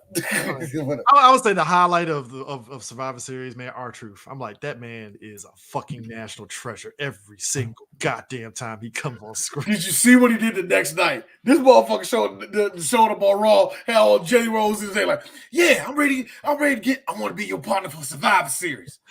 We lost. That was yesterday. Oh man, did y'all win? How did I do? I nearly threw my phone across the damn. I'm like, shut up, Truth. Oh my gosh, man! Truth is great, man. I had to tell my wife she didn't make it there she didn't make it to see until the last match, right? But I had to tell Truth came back. She's like, how was that pop? The pop was real. And it was a skit, and you heard the crowd pop. Damn straight, because Truth. I love Truth, man. I love him so much. The man is that's greatness. And by the way, I gotta say, he got Tozawa to do the shuffle. I'm like, thank you, Tozawa. That's the most Japanese thing you can do. I love it. Yes, and I love. But yeah, Survivor Series. Also, there was Collision on too. I switched back and forth. Mostly, I didn't see all of it because I was seeing my cousin Alonzo, by the way, great comedian, Alonzo Bowden. But yeah, I was like, watching some of it, and I'm like, the Survivor Series, and I'm sitting here, and I'm like, you know what, this is a good pay-per-view. But when everything seems to be on point, even Miz and Gunther was good. It was good. I liked it. The only reason why I didn't like it because you can obviously see that Gunther was like, I'm going to make you look good. You know what I mean? And I'm like, you making Miz look better than he should be. Why am I mad? That's good wrestling. Why am I mad? I'm just the reason why you're mad is because this should have been Chad Gable's spot. No, because here's my thing. It's one of the things I've been going back and forth with on Gunther losing his belt in the first place, right? He's gonna have to lose it. He's gonna have to, number one. Like much like Roman, there's gonna have to be a movement because WWE has been sitting on it way too long. And which is funny because we never said this shit like 5-10 years ago. That's so fucking funny. But anyway, I'm sitting there like he's have to lose to somebody. I knew he wasn't going to lose to Ciampa. He was there to make Ciampa look good, and him and Ciampa had a great match. I knew he wasn't going to lose to Bronson Reed because Bronson's just not the dude to beat him. You just knew he wasn't going to be the dude to beat him. And he's a villain too, And he's a villain too. Thank you. I forgot about that. Like Chad was probably the best person you could put it on, but you can tell WWE was like, "Fuck, we're not ready to take it off this dude." You know what I mean? You can tell that they weren't ready to take it off him yet, man. So. It's tough. It's really tough to say who's going to be the person to do it, man. Do I think it should have been Chad in that match instead of Miz? No. I would like to see Ivar, but not for a pay-per-view. You see what I'm saying? Not for a pay-per-view. Honestly, I was going to personally, I'm going to say this. I think if it's not going to be them, bring up, maybe screw it, Braun Breaker to break it, or Carmella Hayes and something like that. Somebody. You're kind of right because they need something, but that's just me. Because you can't like right now. I could see them losing it. God damn, man, Carmelo would have to pull out some bullshit to beat him. But that's much like Brock a few years ago. When you build somebody up too much, you're wondering who's going to break him. Is it going to be some wrestling shenanigans are going to do it? Is it going to be legit wrestling going to make them lose? That's where we're kind of at right now, man. Because he's beaten everybody that's probably good enough to beat him. Or he's going to pull Samoa Joe and just basically says, I relinquished this and now I'm going after the world title. That's the problem. Yeah. That's the problem with undefeated big like mid-card champions is that you beat everybody you're going to beat and you're like, well, I'm done. And it is so funny. It's not necessarily a booking problem too, because it's like you did everything right. You built your champion up. You just looked at the roster going, oh fuck. No, if you beat him, that means he ain't gonna beat you. You see, you kind of back yourself into a corner. So I think he is gonna drop it. I think either he's gonna drop it or I hate to be this person. Shenanigans. Roll up 1, 2, 3. You know what I mean? It's gotta be something. Is that a friend? VC or whatever. Yeah. Cost him or some sense the loser guy from Imperium, and they're gonna break him off, and he's gonna be out for. You meant Italian guy. The Italian guy. I don't care about Ludwig. It's Ludwig and Vici. I think it is Vici. Yeah. Vici, I don't care. He loses all the time. He's like the thing. My wife was saying it yesterday. She's like, she doesn't care for the other two dudes in Imperium, but she is vastly impressed with not only their look, but how all of that comes together when you have Gunther right there with her. It's like, because like she's like, yeah, look at it. Like, look at Ludwig. She's like, I don't like Ludwig, but I like German. Thank you. That's German. Like, you think of German wrestler, you think of Ludwig, just cut, good hair, looking like this when he walks down there, like looking beneath you. He has that look. And you got Vici, who's this muscle-bound mother who ain't small. He's not small, just this like, good Lord. And then you have Gunther right there, and they all got the same fucking, they got the same presence about them all. That it's like, they look good as a group. She's like, that's my thing. She's like, I love them as a group. Like, I will give a fuck about them as a once the team break up, man, just have Vici just say I'm retiring. I think no. He has either I'm going to be in NXT for a couple of years before I leave this company written all over him in D's opinion. But I always say this because when I look at people like and I'm gonna fuck with his real name, but when I look at people like Eric Rowan, it's like, oh no, he was important. He was really important to that dynamic, and even when he did his single shit, yeah, he had a decent run. So I don't throw that out on him, but yeah, I kind of feel the same thing. Like, so what's your gimmick, man? See, Ludwig can talk. Ludwig can talk. Gunther can talk. He's like that one like mob, like one goon that's just like, okay, you're the red shirt. You don't want to get killed, man. Like that's what he is. I'm like, Gunther and he's the guy that takes the pen, and the main group hates him on it. And like that's what it is. Yeah. And I think that's where it's gonna have to go. Like yeah. I always hate how wrestling repeats itself no matter what. Like we could think it's gonna be something like that's some shit on WCW. It's like poetry. It's like always a circle. It's always a circle with wrestling. It's always gonna fall on something like that. Anyway, but outside. But go ahead. I'm sorry. I was gonna just talk about the women's match, Rhea Ripley and Zoe Stark. I'm like, you know what? They didn't. I like Zoe Stark. I do, but I don't. But I'm that match didn't do her any favors. It's just like this is the problem with Rhea Ripley's whole reign. And you can say about Io Sky's reign too. They're just afterthoughts. True. I think afterthought is too heavy a word, but I think you're not wrong in the fact that. It's Rhea. Then you go, oh yeah, she's a champion.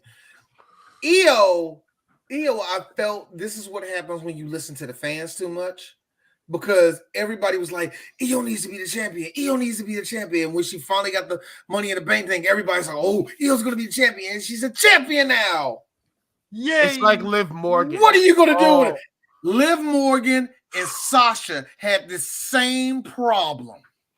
Liv and Sasha, and D wants to be really honest, Alexa Bliss has this same problem. You give any of those three girls, like I said, like a lot of people said, well, D, at least Sasha had good matches. I ain't going to argue with you on that. You know, D don't like Sasha like that. But the problem I always had with Sasha is when they gave her the belt, it's like every story stopped so she could be the champion. It's like, okay, so who is she? Who's the big bad that's going to beat her? And then after like 3 months, they give it like Charlotte shows up and beat her. And it's like, oh, come on. That's it? Yeah. And I feel like what they're doing with Io, they're stretching it out longer. And it's like, dog, who has she fought? Like, that's how I feel, man. So, you know, whatever, man. I don't know what they're doing. I hate the fact that this I do hate the fact that is because they have a huge bench of quality women wrestlers in WWE, and I think they're afraid to pull it because they want to make sure the girl is sellable, and I think that's really what it is.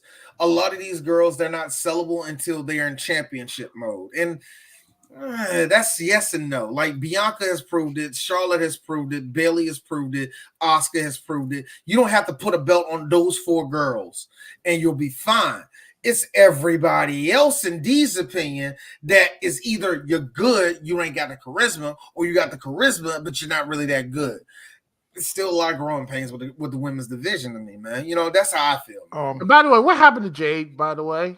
So here's what's happening with Jade. Trips, and D talked about this in the I told y'all. So here's what it is. Trips, because they asked him this during the press conference. Trips, in a way, threw a jab at AEW and said, "Hey, look, she did a good job at the other company, despite." You know, yeah, that was a 10-pound swing you threw there.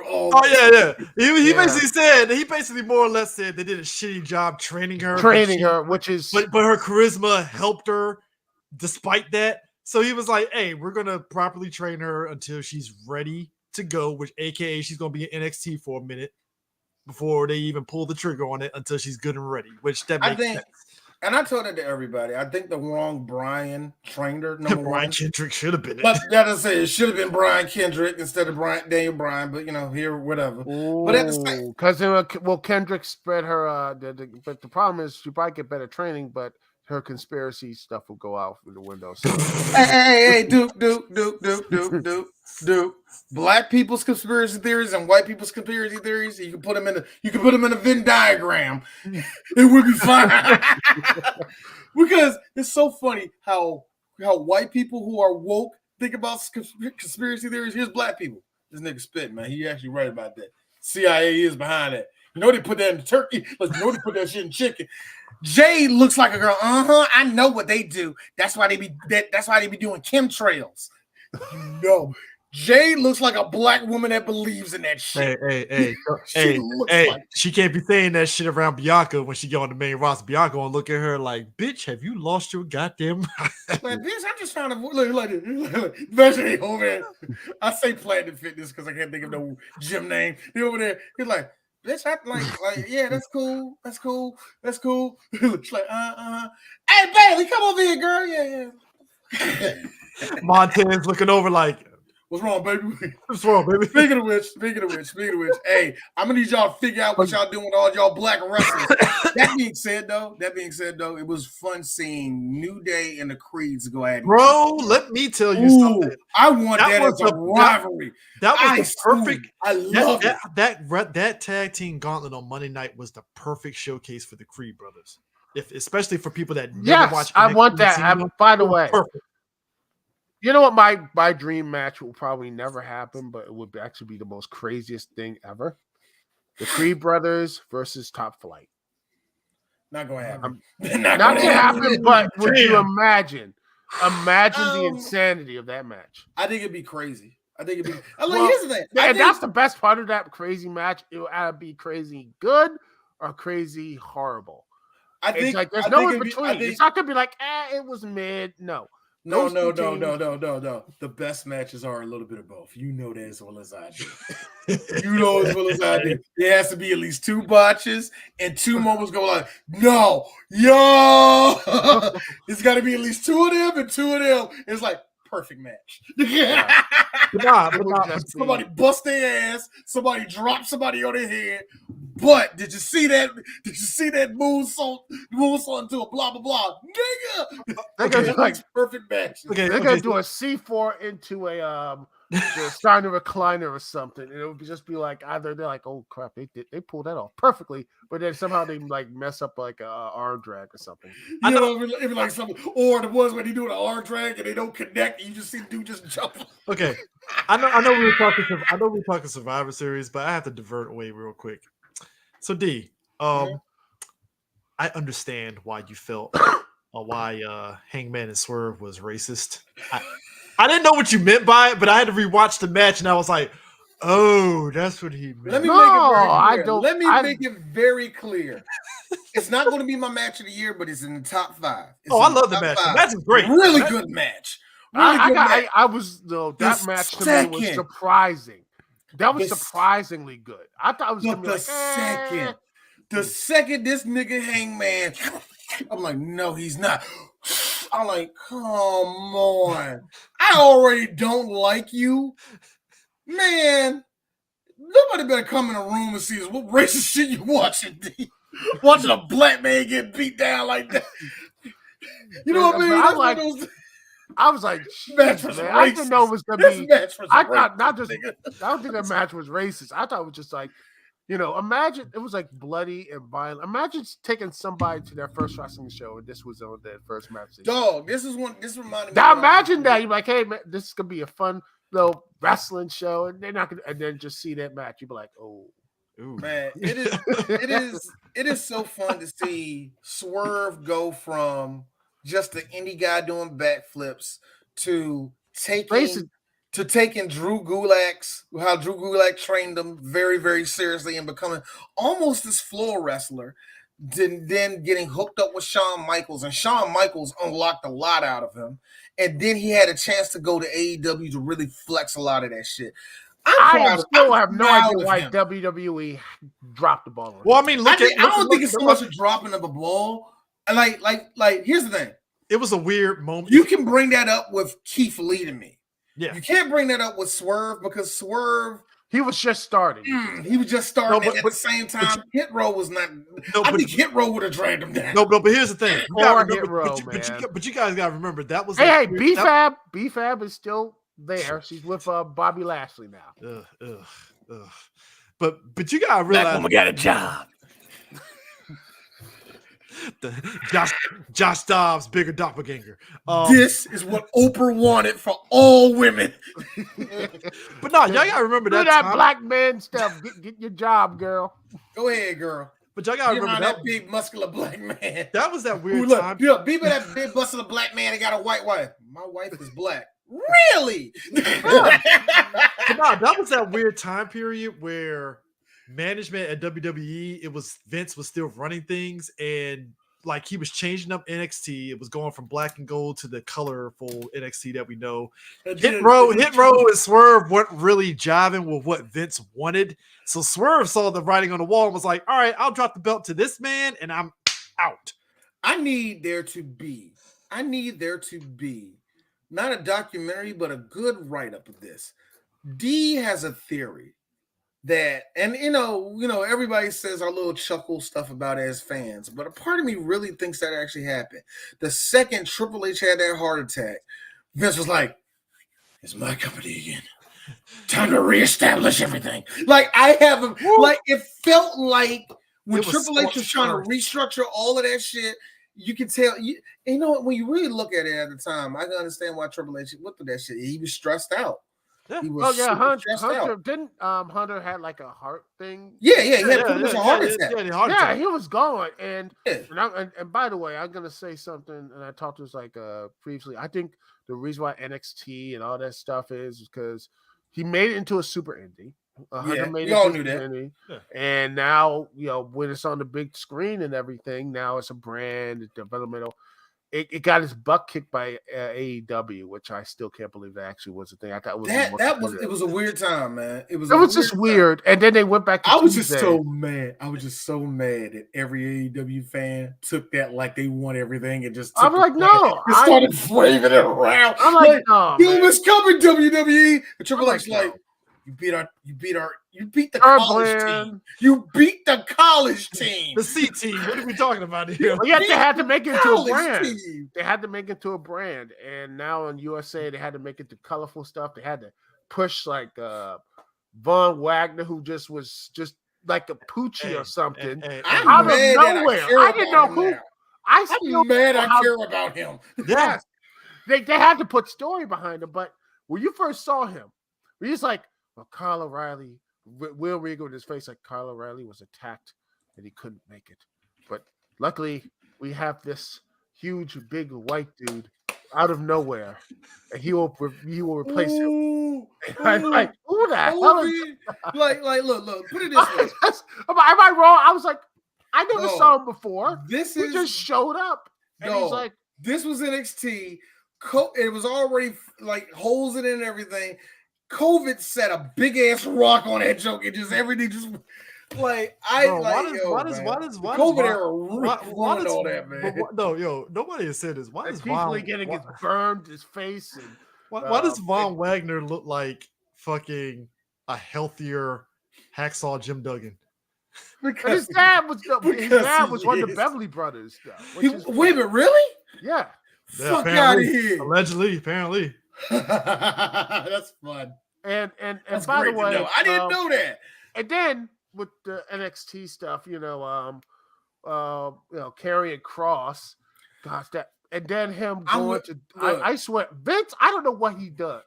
What did Vince want? Remember what I told you? And he beat Jeff Hardy, beat him a couple minutes with a fake move, and he and I'm like. What was that? And he he was about to cry. Like, do you remember that day I told you this, Duke? I remember I sent you. I was like this. If Karrion survives this, you better put a belt on. Like, Vince literally destroyed his whole momentum.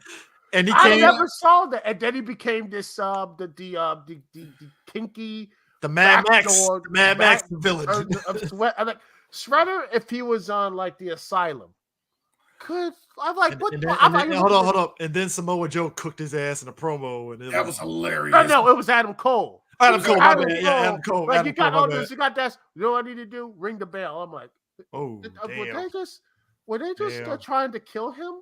We're like, well, we're trying to make him look good. I'm like, that's not making him look good. You just made him. And you made one of this, like, they just had, did Vince, Hunter, and Adam just, like, looked at Karrion Kross? You know damn well Hunter wasn't in that damn room when that went down. You know for a fact. Like You know how I know that? Because remember when they rebrand them and all of a sudden Scarlett came out there and it was a whole TikTok thing? Here's Vince. So let me get this straight. He had a girl with him the whole time and you didn't tell me, Vince. And look, it's Triple H. That was the first thing I told you, Vince. You know that was the first thing I told you. You mean to tell me he had that hottie beside him? She was there at the meeting, Vince. It was on Zoom. I didn't know. Vince knew that from the get-go. Actually, this has a history. I'm glad you know this by the get-go because Karrion Kross would have got the fucking Mark Marrow real quick. Oh gosh, woo! I'm amazed he still hasn't got the Mark Marrow treatment yet. Speaking of women that got exposed, that got overexposed by Vince and all that, I was looking at CJ's shit on her mother, CJ Meryl's wife, and I see her and she's Andrade's manager now, right? And I'm CJ Perry, CJ Perry, right? And I was laughing because there was one joke where it's obvious that Miro is probably the one that's holding the fucking camera phone because it starts off dead at her titties and it just zooms out. Yes, I was like, here's me. That's Miro. That's Miro. That's Rusev over there. Like, all right, honey, you look good. The one thing that kills me, right? You see Andrade, because Andrade is just all the way, dark-skinned Mexican. So he's like, yeah, baby, come over here and all the rest of that shit. I'm like this. Get your hands off that white woman, nigga. He only got one. You already got one. You already got one with a flatter ass. Don't you do it. But she lands on her feet, D. She lands on her feet, D. She lands on her feet. Actually, Eric, hey, Chris, you're right. Because Andrade can say this. She knows how to wrestle, though, man. Exactly. I don't want her. She's just a valet. But do you know how good it is to have a girl that you know what, though? That is a good segue back to Survivor Series because Duke was right on the fact that with the men's match, it was fine. The Survivor Series thing, it was fine. I like the Randy Orton reveal. But let's be real, which was I think it was fine, but it was just kind of fucking hilarious that like Orton gets in, he galvanizes everybody, they win, it's great. I'm like, yes. Whoa, time out. About the mount. Go ahead. But the match I liked is, everyone beating up everybody, and the one part, Randy Orton doing this he's acting like he was about to RKO Jay, but he doesn't. He takes out the best one is like he poor JD McDonough. It's like look like them out of like Tyler Perry's one of shout out to his black girlfriend that put the cornrows in his head. I swear, I'm like, thank the Lord Tyler Perry does not watch wrestling because if he would have called him up right. I saw him out in that ring, and I was like, I initially was like, why the hell is he here? And I'm like, whatever. They needed a body. I'm surprised he did. Like I said, if Tyler Perry would have watched him, he'd have been like, okay, we're gonna get you with his next movie or something. The Medea goes to like WWE, and JD would probably be the villain of be like, just like he'd be the put boots on and make it look taller. Exactly.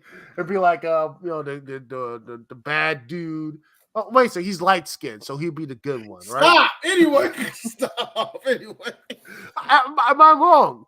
You ain't wrong. I mean, he's light skinned, dreadlocks, so he'll probably be the hero. Be like, hey, baby, don't worry about him, man. I'll be here for you. I'm your right savior. Literally. So look, and then the big return of CM Punk. I want to put this out here that number one, I didn't think Punk was going to show up. I really mean that. I thought it was bullshit. I hate it when I'm wrong with reveals. Only in the sense of, only reason I was mad with this one. It was because number one, I didn't want Punk back. I was just like motherfucking Seth. Don't bring that cancer back, please. Oh, that nigga was fucking. It could be a work. It could be a work, but the video. I think it's a little bit of both. I think he was pissed. I think he was pissed. Now, the one that I thought was legit though, Rhea giving the finger like, "Fuck this motherfucker." No, I like Rhea when Rhea did it. No, I know because I mean everybody to an extent is like either like happy or back. But some of them are probably pissed. And let me tell you, I heard that they said they got clear of like they hopefully they got clear for Roman because Roman. No, Roman. Here's the thing. Roman's thing was basically along the lines of, and I'm paraphrasing here. Look, I don't mind wrestling the man, but hey, he looking at CM Punk like, hey, don't bring that bullshit here. That's that's Roman's stance. But I feel like Roman's stance is don't bring that bullshit here, and we're cool. I think that's the it whole is. roster. Yeah, but I think in like 2 or 3 months he's gonna bring his BS. And what's the BS gonna be? That's the thing. It's like he's gonna smack Solo. He's gonna smack Solo, and next thing you know, he's gonna go after Hunter, and he's gonna be and I can't wait for Hunter to have that same crying tears that old Tony Khan with his little microphone. Nah, that ain't gonna happen. No, because you know, like, stop that. You forgot what company you in. Even if that fight breaks out, even they go in there and I don't know who is the first off, Lexus King.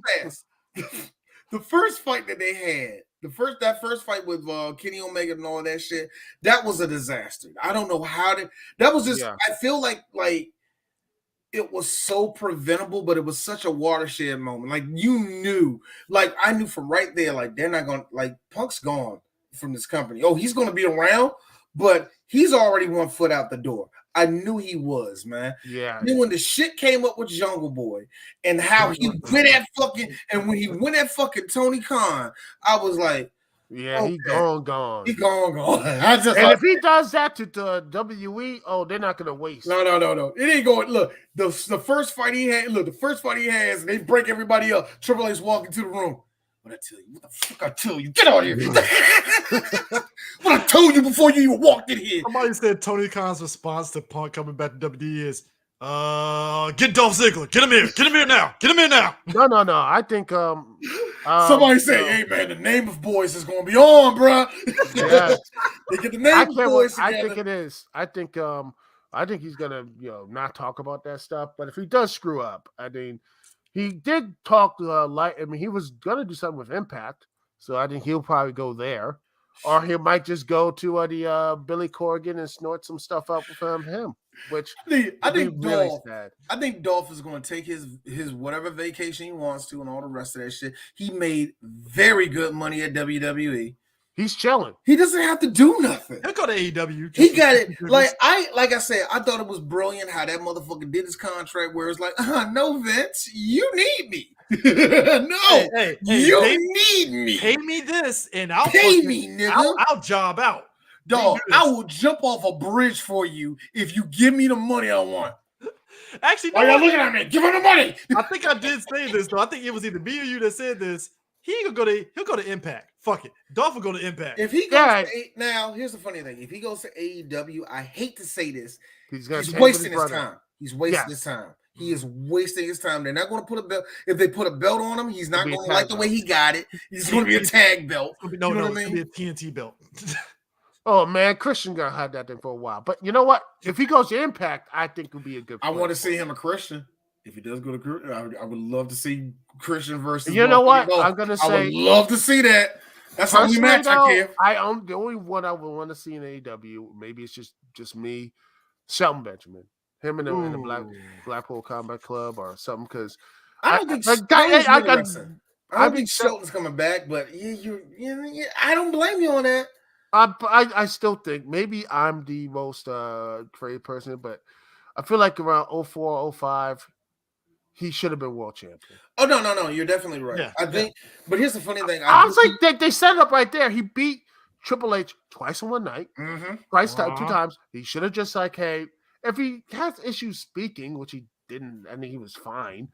But how about just give him manager? I think it was just a different time in WWE. You know how that was. Yeah. Especially that time, man. They didn't have that. The whole. It was just 2 years after that whole Booker T feud, which was, you people don't get a title shot, and then pedigree him in that full minute. And he just lied. Why you trying to bring up trauma for D? Why you trying to bring up trauma for D? You're making me hear my favorite black wrestler of all time lose to one of my favorite wrestlers of all time in the most racist fashion. Much like Swerve And Hangman, I don't talk about it for reasons. Here's the thing. Hey, at least Swerve won. But here's the thing. But here's the thing. Swerve won. But here's the thing. Duke didn't say this in the month. See, Duke saying that and it's not February, it doesn't hurt as much. You say that in February, it's like, I am not like that. Not with wrestling. I'm sorry. What wrestling is far too Caucasian for me to feel any blackness. I'm just saying, it's one of those things. It's like a Vietnam flashback to every black wrestling fan. It's that actually for real, for me, it is that one thing. Because I seen Book It like I don't bring it up for real reasons. I really don't, because it made me hate one of the wrestlers I really fucking love. And I had to see one of the wrestlers I admired fucking lose. I don't want to talk about it. You know what I mean? And it was a WrestleMania match. Oh, yeah. You know what I mean? Like, but going back to see a Buck though, him coming back and then he said he's coming home and stuff, and like I said, Seth, I love him. All right, get it out right now. Get it out right now. CM Punk. It was a long, like I said, it's a long Monday Night Raw was sprinkled with good stuff.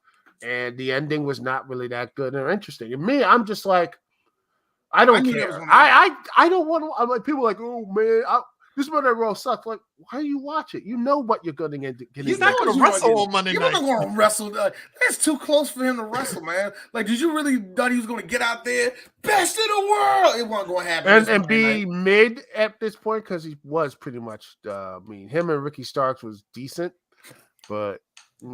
At least he went off. Speaking, Ricky Starks might bounce.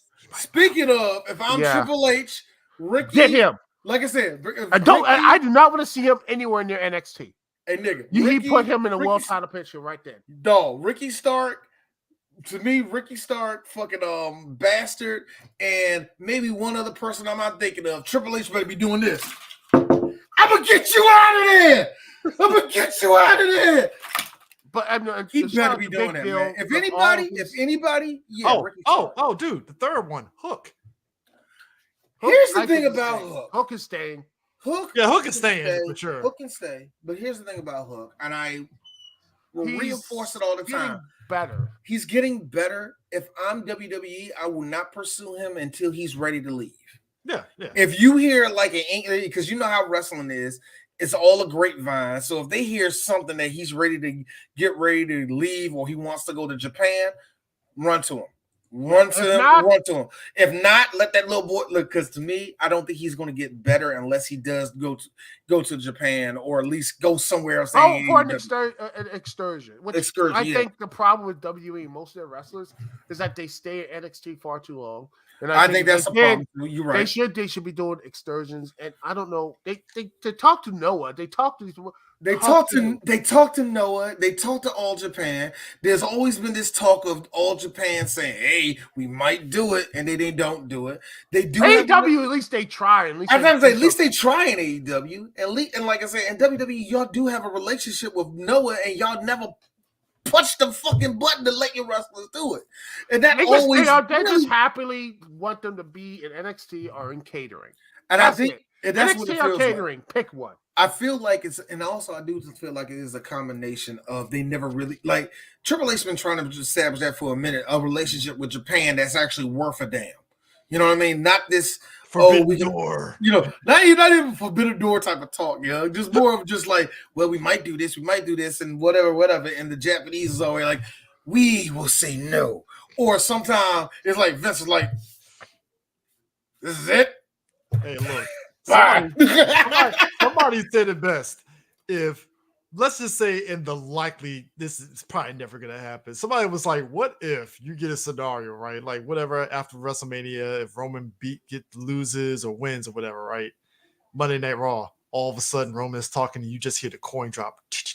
Nah. That's the problem. And then the match happens. And then guess what happens? It looks like Roman's going to lose. Solo comes in. Like Okada goes and loses. And see, that's the problem. Okada goes and fights the rest of the bloodline or whatever. And it just keeps going until they're gonna have him break Hogan's record again, and then they're gonna have him break I'm fine with them breaking Hogan record. I mean, it's cool. I don't care, but I'm like, can he not wrestle more than like 11 matches? And you know what? I'm going to say this: he shouldn't. Roman should have dropped that title against Drew McIntyre. Clash. I think he should have. Yeah, I think that was the right time. Clash was perfect time. And I really like the problem I'm thinking with that was either one or two things happen. Either A, Roman's like, I get to use my veto. You said I get to use it once. You said I get to use it. And you says that one time it's just been like no, that's like I said, like they told him in the meeting, you're gonna lose. He's looking. I found it. I found it. Yeah. Cash that shit in. Yeah, I don't get to lose it this time. You're gonna lose this time. He's like this. And he knows for a fact, it's like, yeah, try to think of a storyline next month. You can't. Good luck. I'm gonna have this belt for the next 3 months. I knew it. Jay told me to do it like this. And now we're Punk back. I've been watching wrestling bios and seeing how the WCW, like when Hogan and like Flair faced off, and it just like a bloody barbed wire cage, and it was supposed to be first blood. It wasn't. It was pretty terrible. And they did like a weird double, like a heel to a face turn, with Flair being heel, winning the championship, and Hogan becoming face. And I'm like, why do I get the same vibes if Punk actually faces Roman, like at Rumble? Oh, no, by the way, say goodbye. Say goodbye to LA Knight. It's building up to something. So everybody wants it to be Seth and Punk at WrestleMania, which I think that might happen. That makes the most sense because there's actually there's a history. Like I hate how like when I remember that's what I was going at. I was mad that Punk got her. I'm like, man, they got Punk back. And the second I saw the clip of Seth yelling, I was like this. Perfect. Hey yo, Paul, Mr. Levesky. I gotta shake your hand. That was a good move. Bro. As soon as Seth told the audience, get it out right now, CM Punk, that fucking hypocrite, I was like, oh, it's perfect. Oh no, yeah. He like the thing I always hate about that is the one thing a lot of people really don't like about WWE, but it's their bread and butter. Did it happen in real life? All right, let's make it a storyline. Yeah, but people hate that. But that's how they make money. That's how they get good matches out of everybody. I hate to say it. It's a good move. It's a good move. But here's the worst part. If CM Punk goes him and Roman at WrestleMania, what does Cody do? You know what? I'm the dumbass. You know what? I'm gonna say this. Here's what I'm gonna say. Call D the dumbass. What? I still think it is going to end up. I still think Cody's going to end up with the belt. It sounds stupid. I don't know what loop around they're going to have to do it. I just see it at the end of night 2. Cody has the belt over his head. You know what? I don't know how. No. Here's my prediction. If it's going to be Roman versus Punk, it's going to be Cody Rhodes the night before on SmackDown, winning the Andre the Giant Battle Royal. Stop. And him going to be like Bobby Lashley, and he's going to be like, what? And then it's all like, whoa, with the Andre the Giant Battle and him holding it like this, and it's like with those like this fake smile, like he's dying inside, and go away. And then someone still will throw a rubber chicken right there, and he has to pose them both. It'll be the most funniest and greatest thing. And I'm gonna see if that's gonna be great. Shout out to wrestling fans. Shout out to wrestling fans when the motherfucking rubber chicken did come out there. Somebody broke out that this ain't the first time him and a rubber chicken met with each other. And I was like this. Long-term storytelling. The booking is insane. I keep telling you, Duke. The Triple H era is changing wrestling. Oh gosh! Speaking of which, if that is happening, I can't wait for it. I don't and it's gonna be. And it's just I don't know how they keep messing this up. Hey, dude! Every time me and my kids, every time Cody Rhodes come out, adrenaline in my soul, rubber chicken, Cody Rhodes. That's what we all say. I ain't trying to be a downer. The news that also dropped today. Sonny got sentenced to 17 years in jail.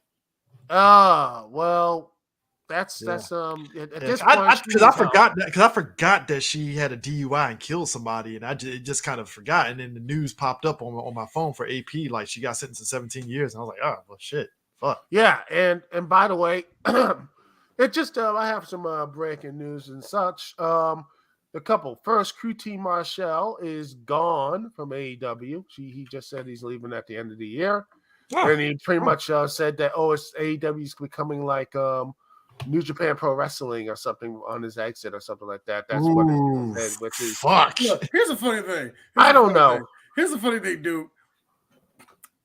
I when somebody calls you New Japan and it ain't bad and it's not a compliment, I know exactly what he's talking about. Yeah. That means that there's a clog in the pipeline, and this wrestler is going to get a time. Everybody else is getting cut short. I mean, if you really, I want people. I don't know how. No. I don't watch AEW enough to know. Here's how much of that what you just said is true. And it's been building up, and Duke can probably co-sign on this. For the longest time, remember that period that everybody was sitting up there saying that all the black wrestlers that go to AEW, they're going to get their time, like Keith Lee going to get the build and Powerhouse Hobbs is going to get it and da-da-da, right? Well, accusations. These are not accusations. This is false accusations. And further. So as you kept watching AEW and you saw who was getting the belt and like what was getting lined up, you're like, boy, Lee ain't really in the title picture. Well, I think his Hobbs is in it now, right? Hobbs is in the title picture right now. now. Yeah, Hobbs had the team championship, but it was handcuffed by QT, and that's stupid. That's what I'm saying. That's what I'm saying. So you already, because right now it's literally Hobbs is, but I do love his new shirt design. What you see is like he's big. He's black and he's jacked, and I'm like, well, I'm two of those things. So, no, but it's like it's literally Swerve, Hangman, fucking what's his face? Not Hangman, Swerve, fucking what's his face? That came back from New Japan was Bullet Club. Him, White Okada, as fucking your boy DK says. Fucking Jay. Jay White. They're like the top two for the belt right now. So mad. And I stand by that, Duke. And this has come from somebody that said, I don't care about White Skate Nakamura. And then hold on. And then 2 months later, Nakamura. And then look, it did like 6 months later, and everybody on our forum can tell you this. 6 months later, D, what'd you think about Jay White? Oh, Switchblade fan. I love this dude. I love him. I love him. He is a shell of himself on AEW. I do not like that, man. No, to be fair, the Bullet Club, when he was on, before the MJF stuff, I think Bullet Club Black and Gold was one of the best things on Collision and Dynamite itself. Him, Juice Robinson, who looks like the honeycomb bear. I still don't like Juice. Juice has gotten Juice has gotten, and he looks like he's just like he's high, like this man. I remember him. He was that hippie from NXT, and he's like, and then he just went crazy. You start look, man. Look, you would too. If you banging Tony Storm, you would too. I stopped caring. I start smoking weed every week. Look. I'm sorry, man. Look. D's just gonna be real. I understand that she got an OnlyFans page, but Juice, bring it in, bro. Hey, yo, he's like, hey, yo, go over there and jerk off to my girl, bro. That's how he takes it. Yeah, like, yo, nigga. Chill. And then you had Juice. The Guns, who actually felt like we're good. You know what? Are actually really but good. You know what? They got the AEW tag belts too early. Too fat. Yes, they did. I will agree. I will agree with you on that one. And that's the problem. I don't want to be like, oh, screw the untied, but they had something. But I feel like, you know what? Full Gear, they should have won the Ring of Honor tag belts. And by the way, since MJF had those tag belts, he hasn't been on Ring of Honor once. Not even once. Not even a promo or whatever. Hey, Ring of Honor. By the way, which is always been weird to me. Didn't I tell y'all this? Didn't I tell y'all this? Yes, Didn't I tell y'all this? Didn't I tell y'all that was going to happen? Like, here's the weird thing about this, which always bothered me, that that Adam Cole, who was also ROH, better than you, baby. I was like, why did he ever win the ROH tag belts? I was like, hold on. I mean, he won a tournament, but I was like, wait, are you sure he never won one? I was like, him and Kyle O'Reilly, Future Shock challenged, but they lost. I'm like, hold up. Why? These are good questions, Duke. I'm just saying, you're right. Questions. Like, Duke, look, let me tell you this. Oh, wait, man. I would think who was booking that era. Maybe it was Gabe or something, because he loves. It won't Scars. It ain't Gabe. Gabe's in WWE. No, it was ROH back in those days. Oh, I know what you mean. I know what you're talking about. Yeah, because maybe that's why Hunter's doing those long stories. Because I remember WrestleMania. Mm-hmm. I remember after the Cody Rowan match, he gave a little glass up and supported. And I think if you remember, it's Tyler Black, Seth Rollins, aka Tyler Black. He was that same position, him versus Austin Aries, in that cold winter night in 2009. And what happened then? It looked like he was finally going to get that championship. Nope. And we like the guy who's more dysfunctional than you. And then had to make did you hear about that little promo go. And say, like, if you don't like this, and you don't like real wrestling, I'm like, stop. I was like, it was snowing, it was cold, it was a blizzard, and you had the opportunity to let the people go home happy. And instead, you just let's extend Austin Aries and such. I think it's kind of funny that you bring Austin Aries. Austin Aries, did you hear that he's trying to that there's talk about him going back to NWA, and there's talk about him going back to Impact. After what he did on Impact on Bound for Glory in 2017, I was 17 or 18. I don't know. I don't remember it. God, he just after he lost to Johnny Impact or whatever, he got right back up. It just rolled out.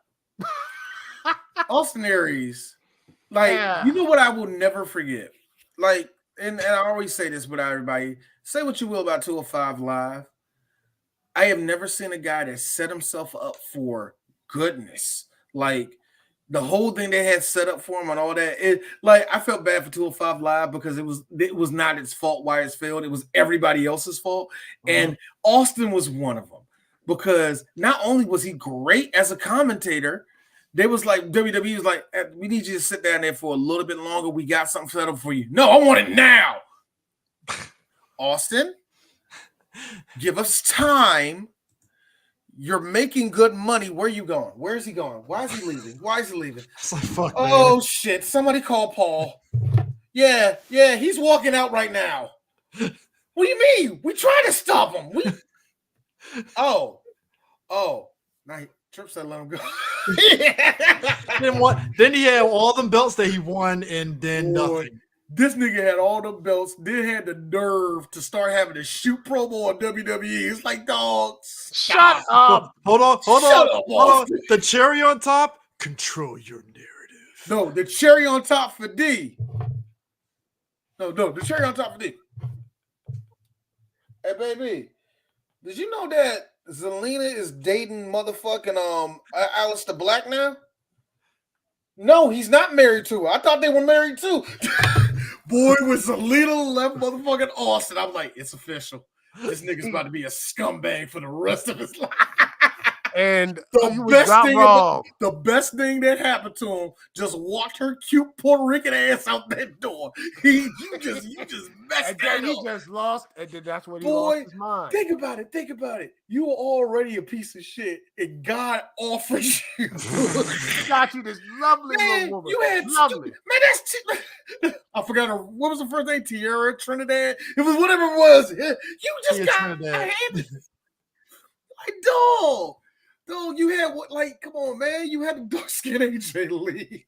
Come on, baby. And you just had it and you lost it, and now he's going to the scumbag era. Oh man, I love it. The controlling narrative just that was just perfect for me, man. By the way, I could have gone to the show. I think they had a show during I was just about to mention it. I thought you was going to that show. I did, but I was like, no.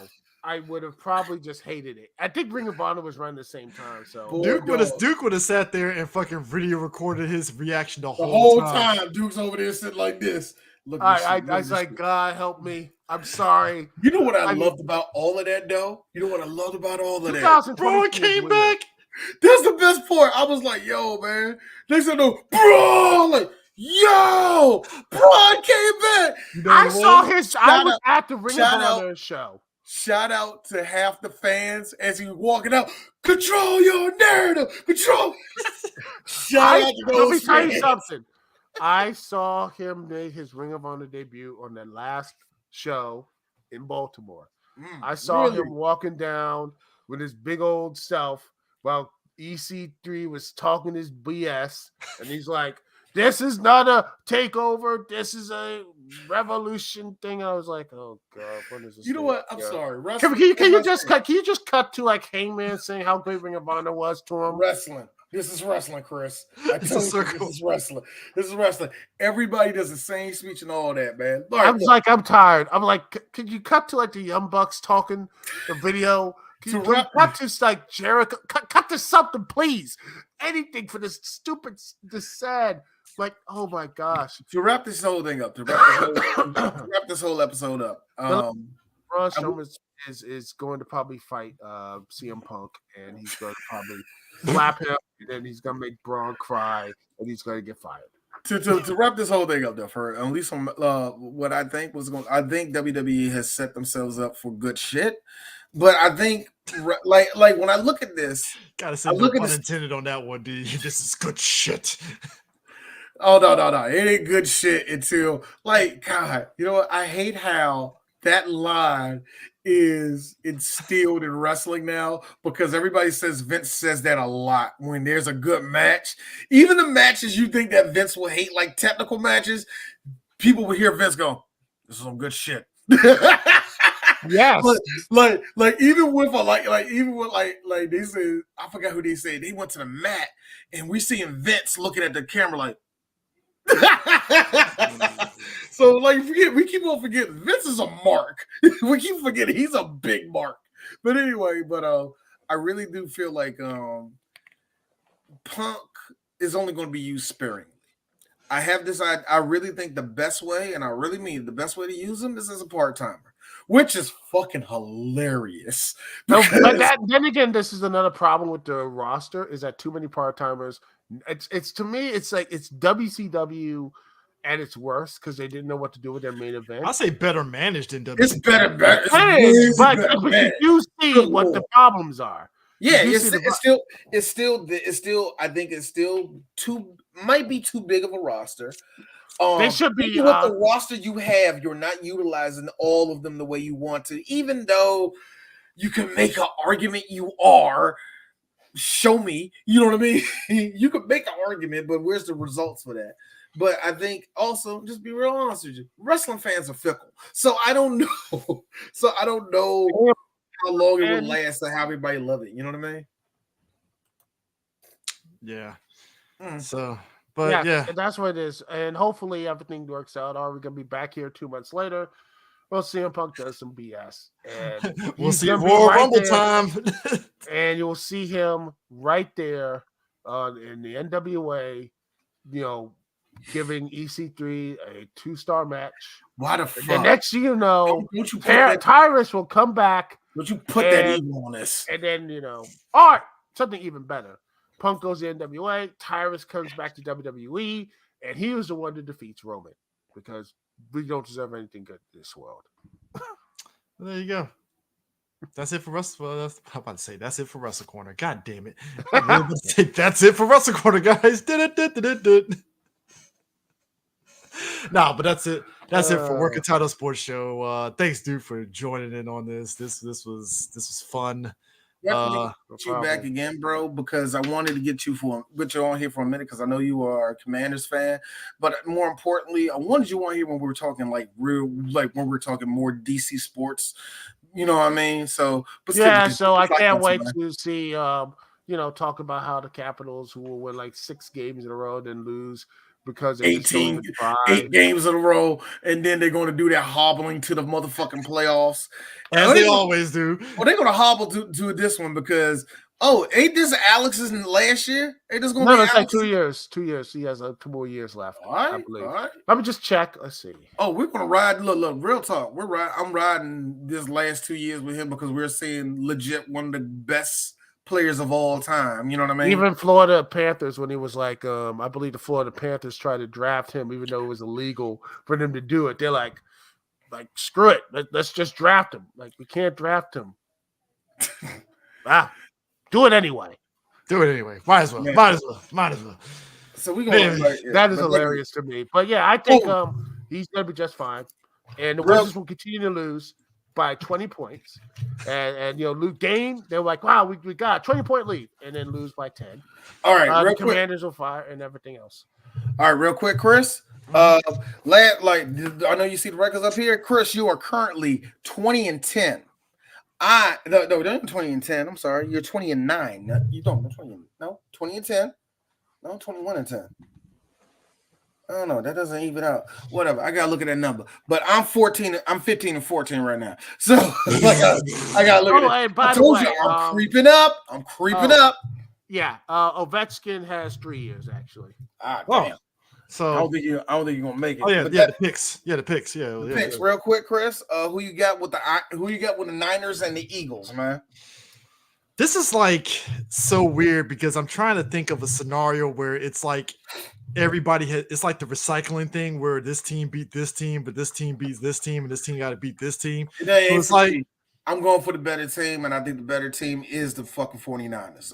I am going to say this because my hate for Brock Purdy and the 49er fan base is way more than the Eagles fan base. I'm going to go with the Eagles beating the 49ers. Right. Texans, Broncos. Bronco country, let's ride. Same over here. Let's ride, baby. Let's go. Let's go. Texas, let's go. Browns and the Rams. Don't sleep on this. Don't sleep on this. Rams. Part of me want to go for Cleveland. Cleveland is the Hey, got no QB to run. Bengals and Jacksonville. I know. I'm the same way too, man. God, I'm gonna live and die with it. But this is a hard one. The Colts versus the Titans for the battle of man. Go Titans. I'm going for the Colts on that one. I like them. I think they're the better team, whatever. But anyway, that is our week. See y'all next week where me and Chris are going to go in depth about all the beautiful games like the Gasparilla Bowl. By the way, the Dolphins are going to take on the Commanders. So I expect the Dolphins to score at least a minimum 70 or 80 points. And us Cowboys, we play the Seahawks. Get prepared for a decent game. Depends on which Geno Smith you're getting. Geno Smith is like the most odd player ever. He's like, he could be good and he could be bad. And like sometimes you look at Geno, you're like, man, he is one step away from actually just pulling the Seahawks into the Super Bowl or something.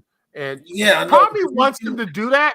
I want Geno to actually go and win the thing, and then he can just go and just sit back to the Jet Stadium and just smoke a big old cigar and just like you ain't lying, man. He can do that now. Actually, to be honest with you, he can do that now. He don't even have to win nothing and do that.